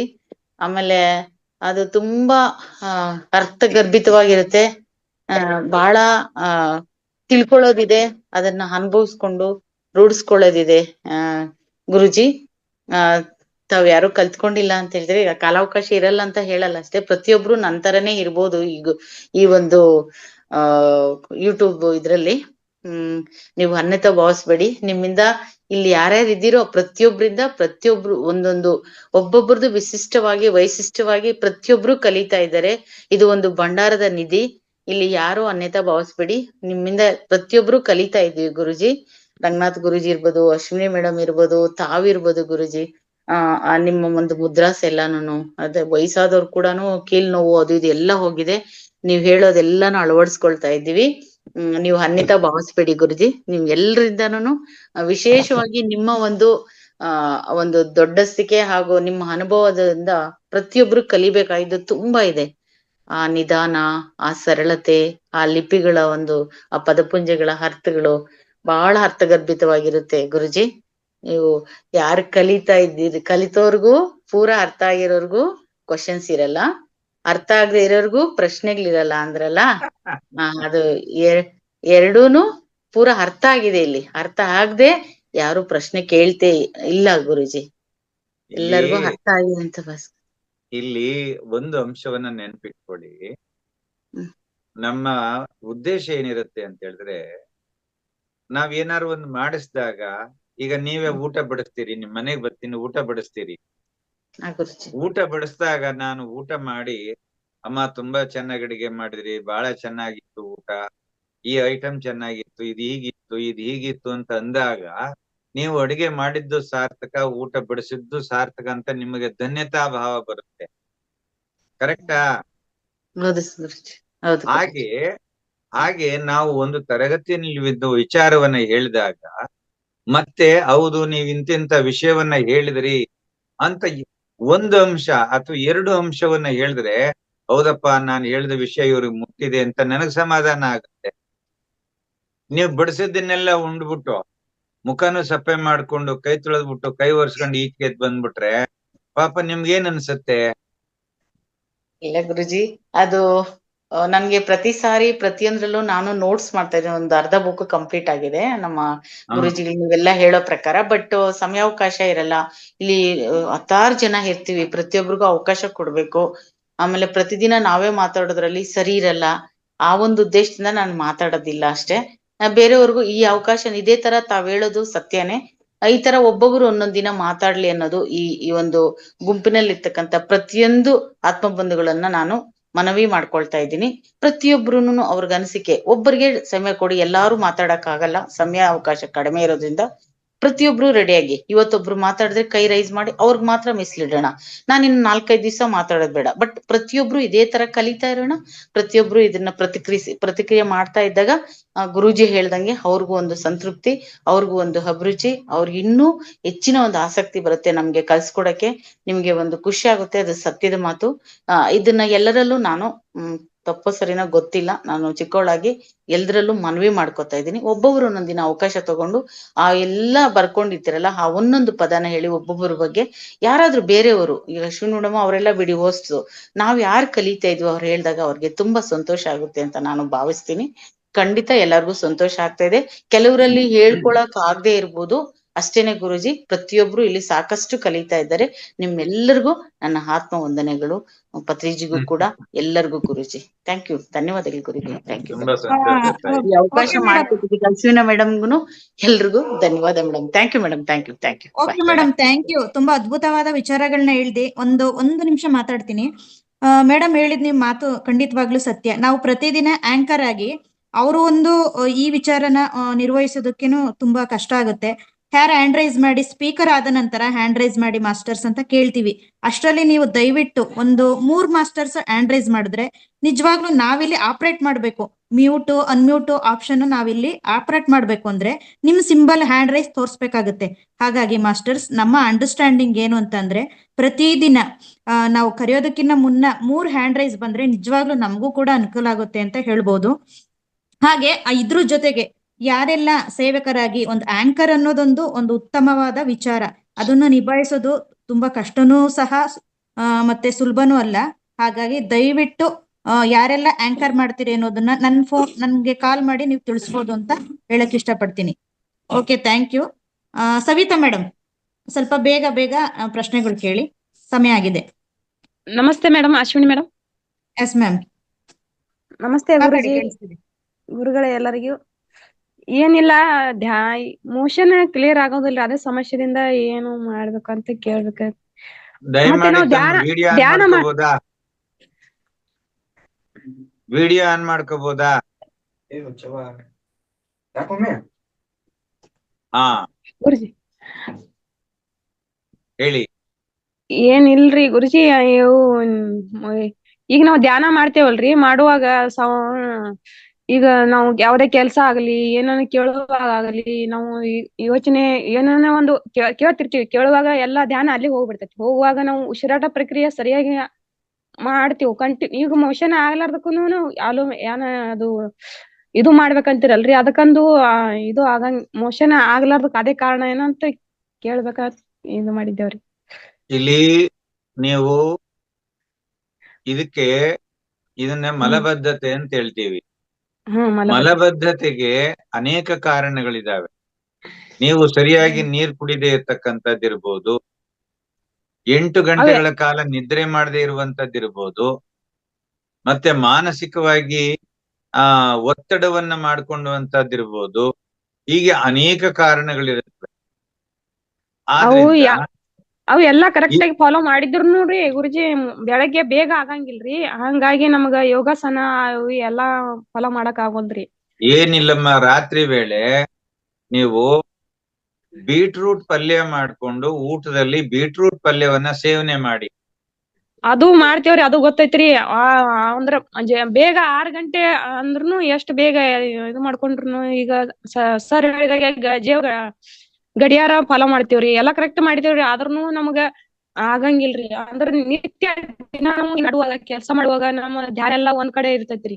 ಅವಾಗ ನಾವು ಉಸಿರಾಟ ಪ್ರಕ್ರಿಯೆ ಸರಿಯಾಗಿ ಮಾಡಂಗಿಲ್ಲ. ಅದಕ್ ಆಗ್ತದೇನ್ರಿ? ಇಲ್ಲ, ಹಾಗೇನಾಗೋದಿಲ್ಲ. ನೀವು ಆಹಾರದಲ್ಲಿ ಕೆಲವು ನಿಯಮಗಳನ್ನ ಪಾಲನೆ ಮಾಡಬೇಕು. ಫೈಬರ್ ಇರುವಂತಹ ಅಂದ್ರೆ ನಾರು ಪದಾರ್ಥ ಇರ್ತಕ್ಕಂಥ ಆಹಾರವನ್ನ ಸೇವನೆ ಮಾಡಿದ್ರೆ ಖಂಡಿತ. ಮತ್ತೆ ರಾತ್ರಿ ವೇಳೆ ಮಲಗುವಾಗ 1 ಲೋಟ ನೀರು ಕುಡಿದು ಮಲಗಿದ್ರೆ ರಾತ್ರಿ ಎಲ್ಲ ಪಚನ ಕ್ರಿಯೆ ನಡೆಯುತ್ತೆ. ಮತ್ತೆ ರಾತ್ರಿ ವೇಳೆ ಕಡ್ಡಾಯವಾಗಿ ಸ್ವಲ್ಪ ಸೊಪ್ಪು, ತರಕಾರಿಗಳು, ಹಸಿ ಪದಾರ್ಥಗಳು, ತೀರಾ ಬೇಯಿಸಿದ ಪದಾರ್ಥಗಳೆಲ್ಲ, ಸ್ವಲ್ಪ ಹಸಿ ರಾ ಫುಡ್ ಅಂತ ಏನ್ ಹೇಳ್ತೀವಿ, ನಿರಗ್ನಿ ಆಹಾರ ಅಂತ ಹೇಳ್ತೀವಿ, ಇದನ್ನ ನಾವು ಸೇವನೆ ಮಾಡ್ಕೊಂಡು ಬಂದಿದ್ದೆ ಆದ್ರೆ ಕಾನ್ಸ್ಟಿಪೇಷನ್ಗೆ ಅವಕಾಶ ಇರೋದೇ ಇಲ್ಲ. ಮತ್ತೆ ಈ ಬಾಳೆಹಣ್ಣಿನಲ್ಲಿ ಯಾಲಕ್ಕಿ ಬಾಳೆಹಣ್ಣನ್ನ ಕಡಿಮೆ ಮಾಡ್ಕೊಳ್ಳಿ, ಚುಕ್ಕಿ ಬಾಳೆಹಣ್ಣನ್ನ ಸೇವನೆ ಮಾಡಿ. ಮತ್ತೆ ರಾತ್ರಿ ವೇಳೆ ಪ್ರತಿನಿತ್ಯವೂ ಒಂದು ದಂಟಿನ ಸೊಪ್ಪಿನ ಪಲ್ಯ ಮಾಡ್ಕೊಳ್ಳಿ. ಸೊಪ್ಪಿನ ಪಲ್ಯಗಳಿದಾವಲ್ಲ, ತೊಪ್ಪಲು ಪಲ್ಯ ಅಂತ ನೀವೇನ್ ಹೇಳ್ತೀರಿ, ಅದನ್ನ ನೀವು ಹೆಚ್ಚು ಆಹಾರದಲ್ಲಿ ಏನು ಸೇರಿಸ್ಕೊಂಡ್ರೆ ಖಂಡಿತ ಮಲಬದ್ಧತೆ ಸಮಸ್ಯೆ ಬರೋದಿಲ್ಲ, ನಿವಾರಣೆ ಆಗುತ್ತೆ. ಅದಕ್ಕಾಗಿ ಮುಂಜಾನೆ ಯೋಗ ಪ್ರಾಣಾಯಾಮ ಏನು ಮಾಡಕ್ ಆಗಲ್ರಿ? ಏನಿಲ್ಲಮ್ಮ, ಧ್ಯಾನದೊಳಗ ನಾವ್ ಕೂತಾಗ್ರಿ ಈಗ ಶೂನ್ಯ ಸ್ಥಿತಿ ಹೋಗ್ತೇವ್ರಿ. ಯಾವಾಗ ನಾವ್ ಉಸಿರಾಟ ಪ್ರಕ್ರಿಯೆ ಇರೋ ಎಲ್ಲ ಅದಕ್ಕಂದು ಆಗ್ತದನ ಹಿಂಗ್ರಿ?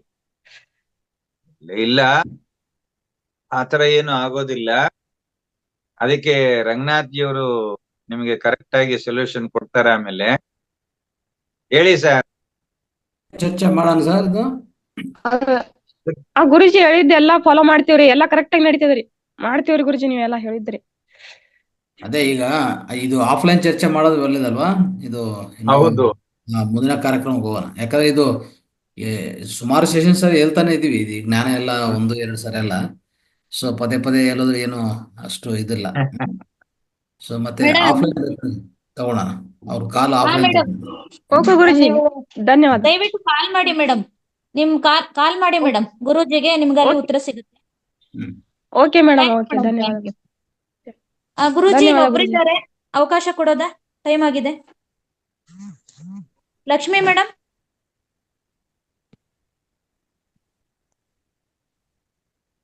ಅನ್ಮ್ಯೂಟ್ ಮಾಡ್ಕೊಳ್ಳಿ.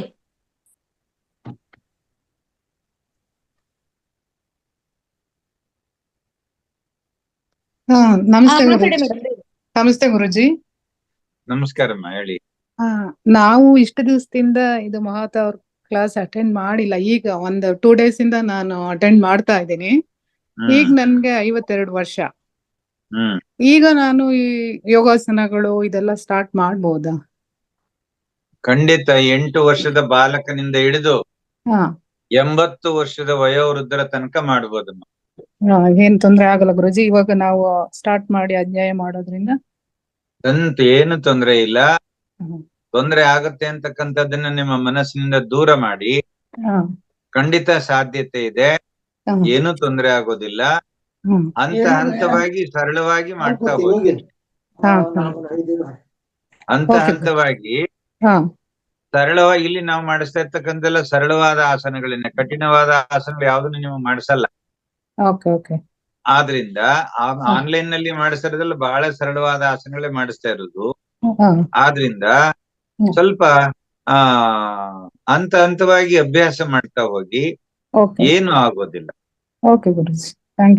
ನೀವು ಕೂತ್ಕೊಳ್ತಕ್ಕಂತ ಭಂಗಿ ಕೂಡ ಒಂದು ಆಸನ.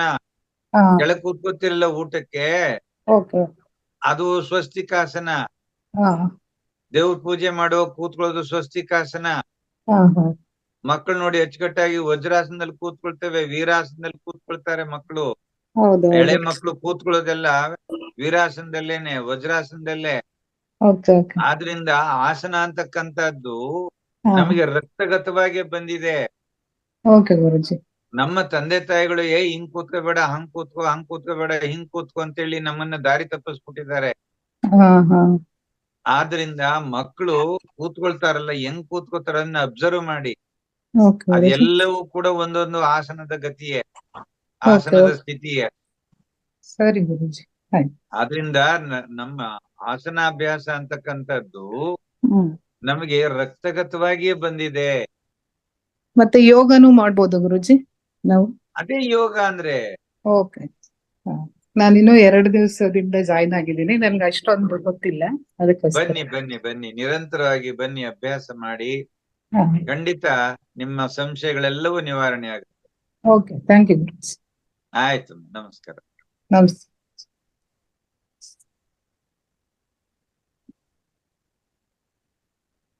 ಓಕೆ ಗುರುಜಿ, ಹೇಮಲಕ್ಷ್ಮಿ ಅಂತ ಆಂಡ್ರೈಸ್ ಮಾಡಿದ್ದಾರೆ. ಮುಂದೆ ಅವಕಾಶ ಕೊಡ್ಬೋದಾ ಗುರುಜಿ? ಕೊಟ್ಬಿಡಿ, ಹೇಳ್ಬಿಡ್ಲಿ ಅವ್ರ ಸಂಶಯ ಏನಿದೆ ಅಂತ. ಎಸ್ ಮೇಡಮ್, ಅನ್ಮ್ಯೂಟ್ ಆಗಿದೆ, ಮಾತಾಡಿ. ಹೇಮಲಕ್ಷ್ಮಿ ಮೇಡಮ್. ನಮಸ್ಕಾರ ಗುರುಜಿ. ನಮಸ್ಕಾರ. ವಿಡಿಯೋ ಆನ್ ಮಾಡ್ಕೊಂಡು ಮಾತಾಡಿ, ಅದ್ ಯಾಕೆ ಹಂಗೆ?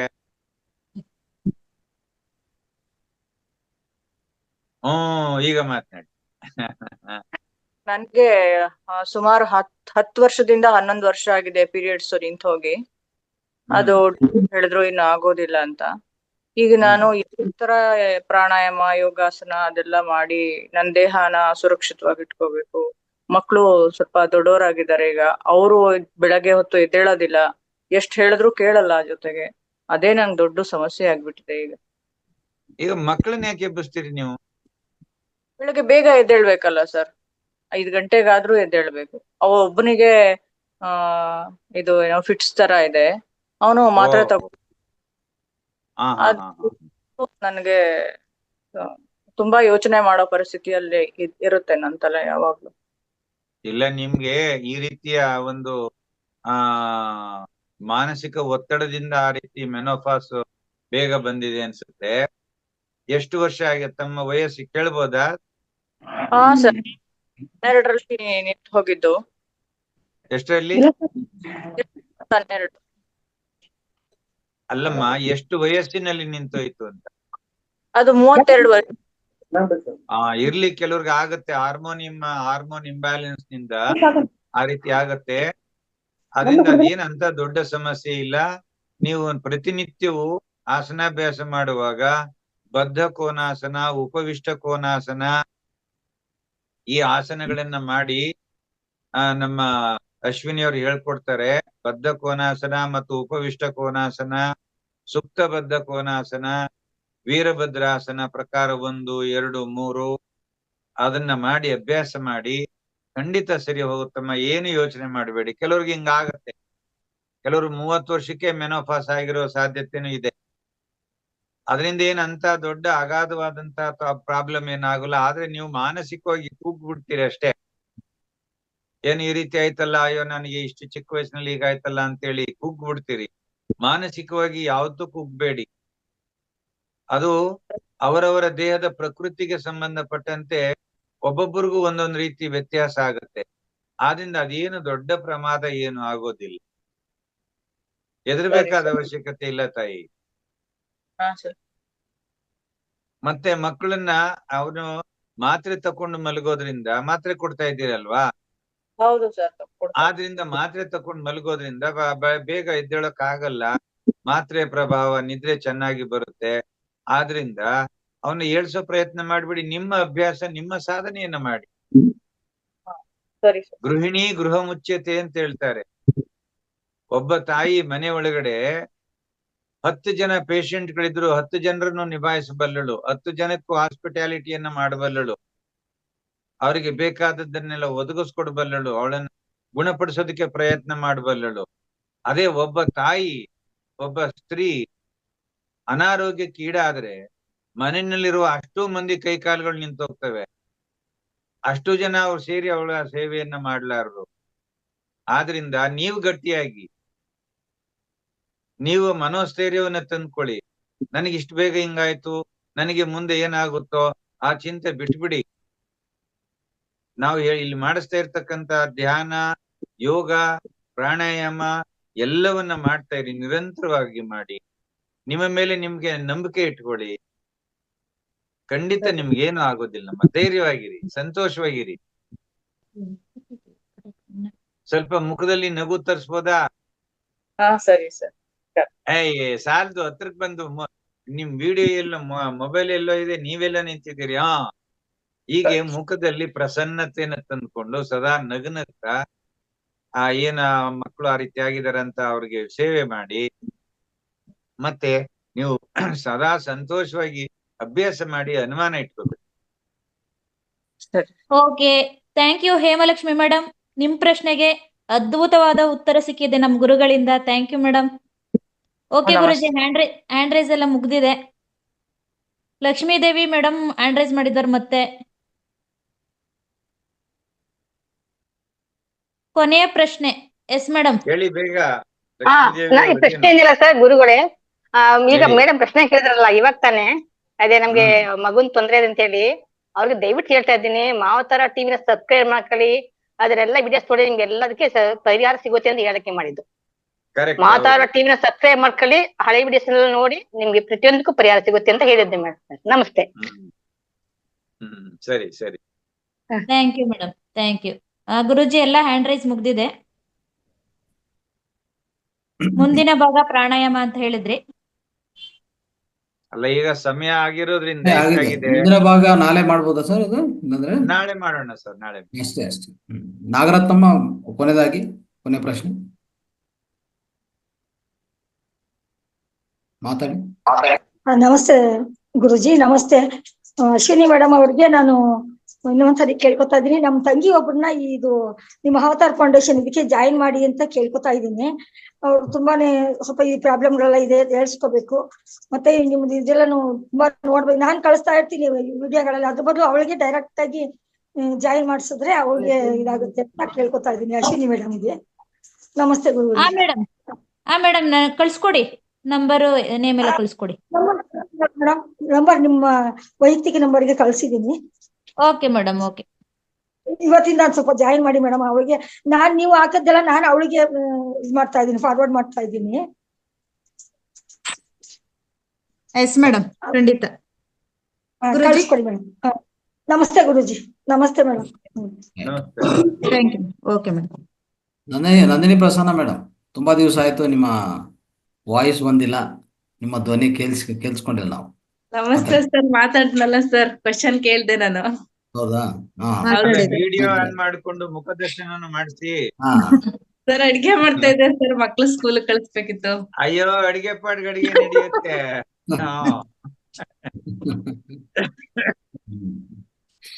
ಮೈಸೂರಿನಲ್ಲೇ ಇದ್ದೀನಿ ಅಂತೀರಿ, ಬರ್ತೀನಿ ಅಂತಂದ್ರಿ, ಒಮ್ಮೆನೂ ಬರ್ಲಿಲ್ಲ. ಬರ್ತೀನಿ ಸರ್, ಬರ್ತೀನಿ. ಸ್ವಲ್ಪ ನನ್ಗೆ ಫ್ಯಾಮಿಲಿಲಿ ಸ್ವಲ್ಪ ಜಾಸ್ತಿ ಒತ್ತಡ ಇತ್ತು ಸರ್. ನಮ್ಮ ತಂಗಿಯವ್ರದ್ದು ಹೆರಿಗೆ ಇತ್ತು, ಅದು ಎಲ್ಲ ಮುಗಿಸಿ ಎಲ್ಲ ಸರಿ ಮಾಡಿ ಇವಾಗ ಸ್ವಲ್ಪ ಟೈಮ್ ಕೊಡೋಣ ಅಂತ ಇವಾಗಿಂದ ಸ್ವಲ್ಪ ಟೈಮ್ ಕೊಡ್ತಾ ಇದ್ದೀನಿ ಸರ್. Very good.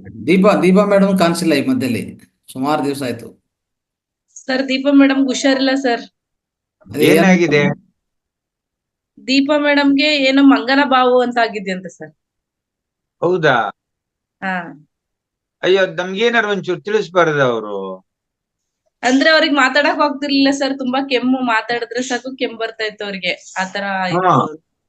ಅಷ್ಟೇ, ಒಂದಿನ ಮಾತಾಡಿದ್ರು, ಯಾವತ್ತೋ ಒಂದಿನ. ಅದಾದ್ಮೇಲಿಂದ ಅವ್ರ ಫೋನ್ ರಿಸೀವ್ ಮಾಡೋದಿಲ್ಲ. ಅಷ್ಟು ಅವ್ರಿಗೆ ಹುಷಾರಿಲ್ಲ ಸರ್. ನೀವ್ ಯಾವಾಗ ಮಾತಾಡಿದ್ರಮ್ಮ? ಸರ್ ನಾನ್ ಇವಾಗ ಒಂದ್ ವೀಕಲ್ ಮಾತಾಡಿದೆ ಸರ್.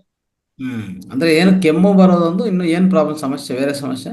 ಶೀತ, ಚಳಿ, ಜ್ವರ ಮತ್ತೆ ಮಂಗನ ಬಾವು ಆಗಿತ್ತಂತೆ ಸರ್ ಅವ್ರು. ಅಯ್ಯಯ್ಯೋ. ಮತ್ತೆ ಎಲ್ಲದಕ್ಕೂ ಪರಿಹಾರ ಕಡ್ಕೊಬೋದಲ್ಲ ನಾವು, ಮಾತಾಡ್ತಾ ಇದ್ರೇನೆ ಯಾವ ಪರಿಹಾರಗಳು ಎಲ್ಲ ಸಾಧ್ಯವಾಗತ್ತೆ. ಹೇಳ್ಕೊಳ್ಳಿ. ಅದೇ ಹೇಳ್ತಾರೆ, ಒಂದು ವ್ಯಾಧಿ ರಟ್ಟು ಸಂಸಾರ ಗುಟ್ಟು ಅಂತ. ಅಂದ್ರೆ ನಮ್ಮ ದೇಹದಲ್ಲಿ ಇರ್ತಕ್ಕಂತ ರೋಗಗಳನ್ನ ನಾವು ಇನ್ನೊಬ್ಬರ ಜೊತೆ ಹಂಚ್ಕೊಂಡಾಗ ಒಂದಲ್ಲ ಒಂದು ರೀತಿಯ ಪರಿಹಾರ ಸಿಗುತ್ತೆ. ತಮ್ಮಷ್ಟಕ್ಕೆ ತಾವೇ ನೆರಳ್ತಾ ಬಿದ್ಕೊಂಡ್ಬಿಟ್ರೆ ಏನ್ ಪ್ರಯೋಜನ?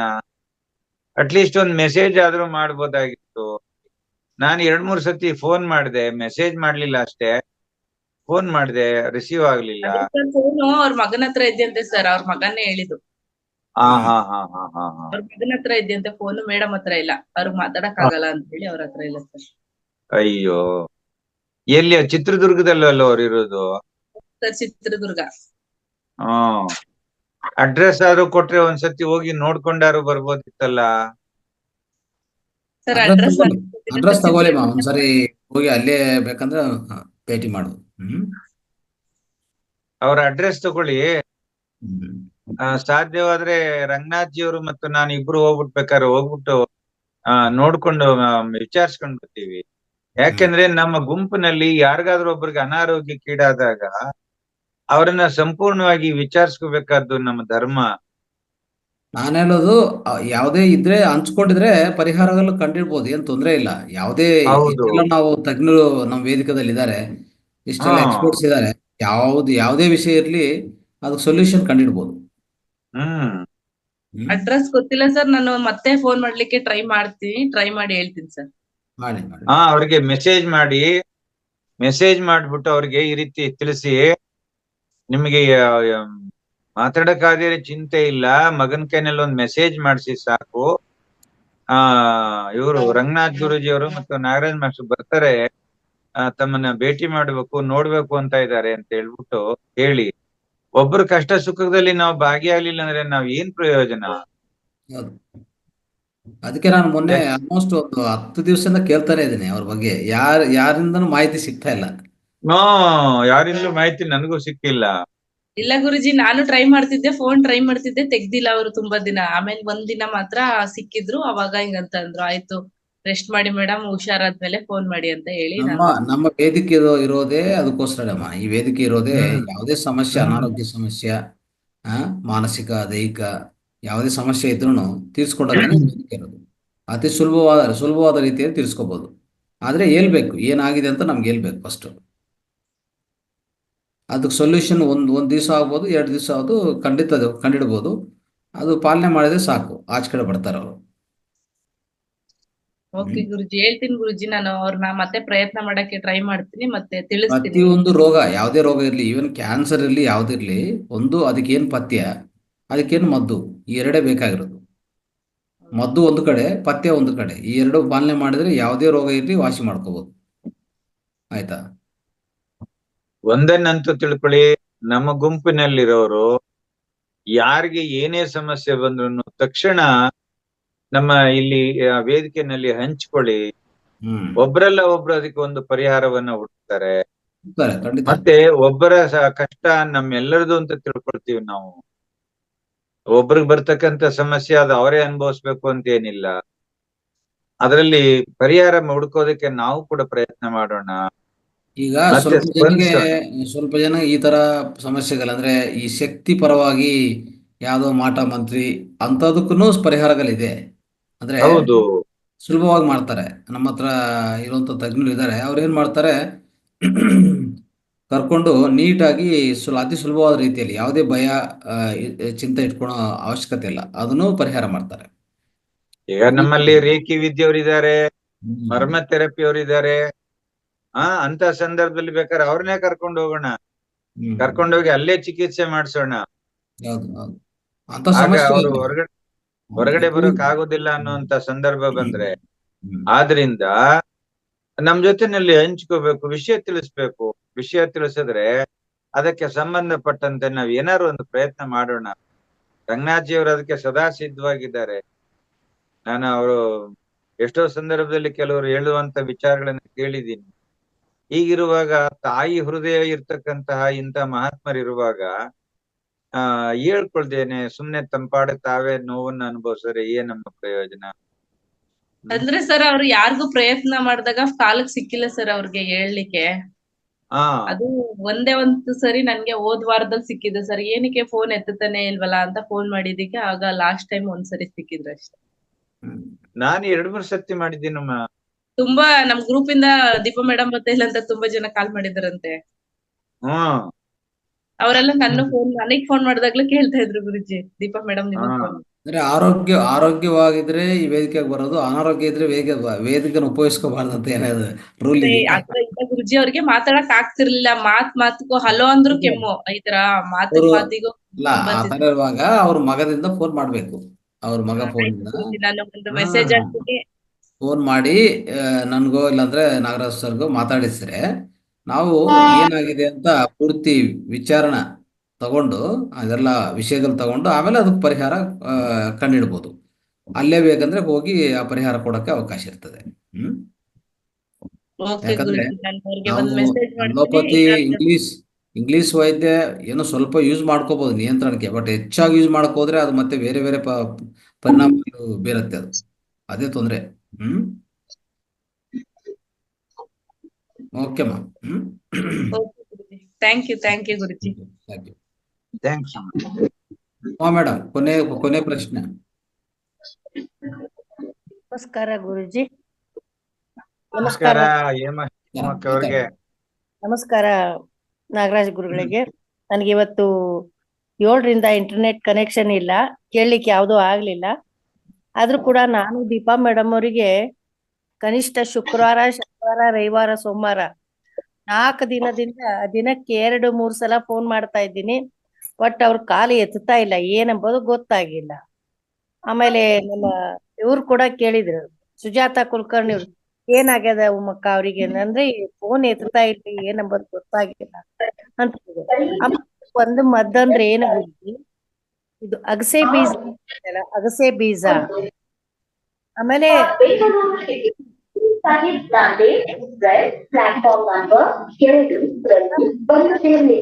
ಅದ್ರಲ್ಲಿ ಬರುವಂತ ಹಳದಿ ಏನಿರುತ್ತಲ್ಲ ಅದನ್ನ ಅರಿಬೇಕು. ಅರ್ದು ಸತತವಾಗಿ ಒಂದು 4 ದಿನ ಅದಕ್ಕೆ ಲೇಪನ ಮಾಡ್ಬೇಕು ಮಂಗನ ಬಾವಿಗೆ. ಅದರಿಂದ ಕಡಿಮೆ ಆಗತ್ತೆ ಗುರುಜಿ. ಆಮೇಲೆ ಆಡಿನ ಹಾಲು ಏನಿರುತ್ತಲ್ಲ ಅದನ್ನ ಹಿಂಡಿದ ತಕ್ಷಣ ಅದನ್ನು ಕೂಡ 3 ದಿವಸ ತಗೊಳ್ಬೇಕು. ಯಾಕಂದ್ರೆ ನಮ್ಮ ಅತ್ತಿಗೆ ಮಗನಿಗೆ ಹೀಗಾಗಿತ್ತು, ಅವನ್ ಕೊಡೋದ್ರಿಂದ ಕಡಿಮೆ ಆಗಿದೆ, ಆರಾಮಾಗಿದ್ದಾನೆ, ಏನು ಇಲ್ಲ. ಆ ತರ 3 ದಿನ ಕೊಡ್ತಾರೆ, ಅದನ್ನ ಆಯುರ್ವೇದಿಕ್ ಅಂತಾನೆ ಕೊಟ್ಟಿರ್ತಾರೆ, ಆರಾಮಾಗಿರುತ್ತೆ. ಮತ್ತೇನಿಲ್ಲ ಗುರುಜಿ, ಧನ್ಯವಾದಗಳು. ರಾಯಚೂರಿನ ಎಷ್ಟು ಮಾಡಿದಂತಹ ಸತ್ಸಂಗ ಎಷ್ಟು ಹೇಳಿದ್ರು ಕೂಡ ಕಡಿಮೆ ಆಗಿದೆ. ಹೊಗಳಿದ್ದು. ನಮ್ಮಲ್ಲಿ 1-2 ಬಂದಿದ್ರಂತೆ, ಅವ್ರು ಕೂಡ ಹೇಳಿದ್ರು, ನಿಮ್ ಗುರುಜಿಯವರು ಎಷ್ಟ್ ಚೆನ್ನಾಗ್ ಮಾಡ್ಸಿದ್ರು, ಏನ್ತಾನ ನಮಗ್ ಗೊತ್ತಾಗಿಲ್ಲ, ಏನಿಲ್ಲ. ನಾವು ಇವಾಗ ಕಡ್ತಾಲ್ಕ್ ಹೋಗ್ಬರ್ತೀವಿ 1 ದಿವಸ ಮಟ್ಟಿಗೆ. ಅಂದ್ರೆ ಇಲ್ಲಿಂದ 1 ಗಾಡಿ ಮಾಡಿದ್ದಾರೆ ಗುರುಜಿಯವರು, ಒಂದು 25 ಜನ ಪ್ಲಸ್ 2 ಅವ್ರು ಕೂಡ ಹೋಗ್ತಾ ಇದ್ದಾರೆ. ಅವ್ರಿಗೆ ಧ್ಯಾನದ ಬಗ್ಗೆ ಏನೇನು ಗೊತ್ತಿಲ್ಲ.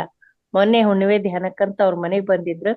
ಇಲ್ಲ, ನಾವು ಕೂಡ ಕಡ್ತಾಲ್ಕ್ ಹೋಗ್ತೀವಿ. ಕಡ್ತಾಲ್ಕ್ ಹೋದ್ಮೇಲೆ ಅಲ್ಲಿಂದ ಗುರುಗಳ ಪ್ರಭಾವ ನಮ್ಮ ಮನಸ್ಸಿನ ಮೇಲೆ ಬರುತ್ತೆ, ನಾವು ಕೂಡ ಧ್ಯಾನ ಸ್ಟಾರ್ಟ್ ಮಾಡ್ತೀವಿ ಅಂತ ಹೇಳಿದ್ರು. ಹಾಗೆ ಧನ್ಯವಾದ, ತಮಗೆ ಧನ್ಯವಾದ ಗುರುಜಿ, ಧನ್ಯವಾದ. ಹೇಳಿದ್ರು ಕೂಡ ಕಡಿಮೆ ಆಗಿದೆ. ನಾನಂತೂ ಯಾವಾಗ್ಲೂ ನೀವು ಮಕ್ಕಳ ತಂದೆ ಅಂತಾನೆ ಕರಿತಾ ಇರ್ತೀನಿ. ಅಷ್ಟು ನಗಮುಖದ ಪ್ರತಿಯೊಬ್ಬರಿಗೂ ಕೂಡ ಒಂದಿಲ್ಲ ಒಂದ್ ರೀತಿಯಿಂದ ಉಪದೇಶ ಸಲಹೆ ಕೊಡ್ತಾನ ಇರ್ತೀರ. ಇದು ಒಂದು ದಿನ ಮಾತಾಡ್ಲಿಲ್ಲ ಅಂದ್ರೆ ಏನೋ ಕಳ್ಕೊಂಡ ಆ ತರ ಆಗತ್ತೆ. ಹಿಂದಿನ ಜನ್ಮದಲ್ಲಿ ತಂದೆ ರೂಪದಲ್ಲೇ ಇದ್ದೀರಿ ಅಂತ ನನಗೆ ಈಗ ಮನವರಿಕೆ ಏನೋ ತಿಳಿದುಕೊಂಡ್ಬಿಟ್ಟಿದ್ದೀನಿ ನಾನು ಗುರುಗಳೇ. ಧನ್ಯವಾದ, ಇಬ್ಬರಿಗೂ ಧನ್ಯವಾದ.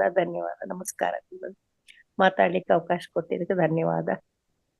ನನಗೂ ಈಗ 8 ದಿನ ಆತ್ ಬರೀ ಕೆಮ್ಮು, ಶೀತ, ಒಂಥರ ಮೈ ನಡ್ಕ. ಆದ್ರೂ ಬರೀ ತಾವು ಹೇಳಿದಂತ ಕಷಾಯನ ತಗೊಳ್ತಾ ಇರ್ತೀನಿ, 3 ಹೊತ್ತು ಕಷಾಯ ತಗೊಳ್ತಾ ಇರ್ತೀನಿ. ಧನ್ಯವಾದ ಗುರುಜಿ.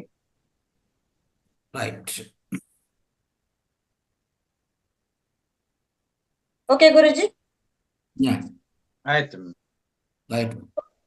ಓಕೆ ಮಾಸ್ಟರ್ಸ್, ಇವತ್ತಿನ ಕಾರ್ಯಕ್ರಮಗಳೆಲ್ಲ ತುಂಬಾ ಅದ್ಭುತವಾಗಿ ಮೂಡಿ ಬಂದಿದ್ದು. ಸತ್ಸಂಗಗಳೆಲ್ಲವೂ ಕೂಡ ಪ್ರತಿದಿನ ನಮಗೆ ಜ್ಞಾನವನ್ನು ತಿಳಿಸ್ಕೊಡ್ತಾ ಇರುವಂತಹ ನಮ್ಮ ಗುರುಗಳಿಗೆ ಹಾಗೂ ಇವತ್ತಿನ ಜ್ಞಾನ ಕೊಟ್ಟಂತಹ ವಿಜಯಲಕ್ಷ್ಮಿ ಮೇಡಮ್, ನಮ್ಮ ಮತ್ತೊಮ್ಮೆ ನಾಗರಾಜ್ ಗುರೂಜಿ ಅವರಿಗೆ ಧನ್ಯವಾದಗಳನ್ನ ತಿಳಿಸ್ತಾ, ಝೂಮ್ ಸೆಷನ್ ನಲ್ಲಿ ಭಾಗವಹಿಸುತ್ತಿರುವ ಎಲ್ಲಾ ಮಾಸ್ಟರ್ಸ್ಗೂ ಹಾಗೂ ಯೂಟ್ಯೂಬ್ ಚಾನೆಲ್ ನಲ್ಲಿ ವೀಕ್ಷಿಸುತ್ತಿರುವ ಎಲ್ಲಾ ವೀಕ್ಷಕರಿಗೂ ಮತ್ತೊಮ್ಮೆ ಧನ್ಯವಾದಗಳನ್ನ ತಿಳಿಸ್ತಾ, ಇವತ್ತಿನ ಕಾರ್ಯಕ್ರಮವನ್ನು ಪ್ರಾರ್ಥನೆಯೊಂದಿಗೆ ಸಂಪನ್ನಗೊಳಿಸೋಣ.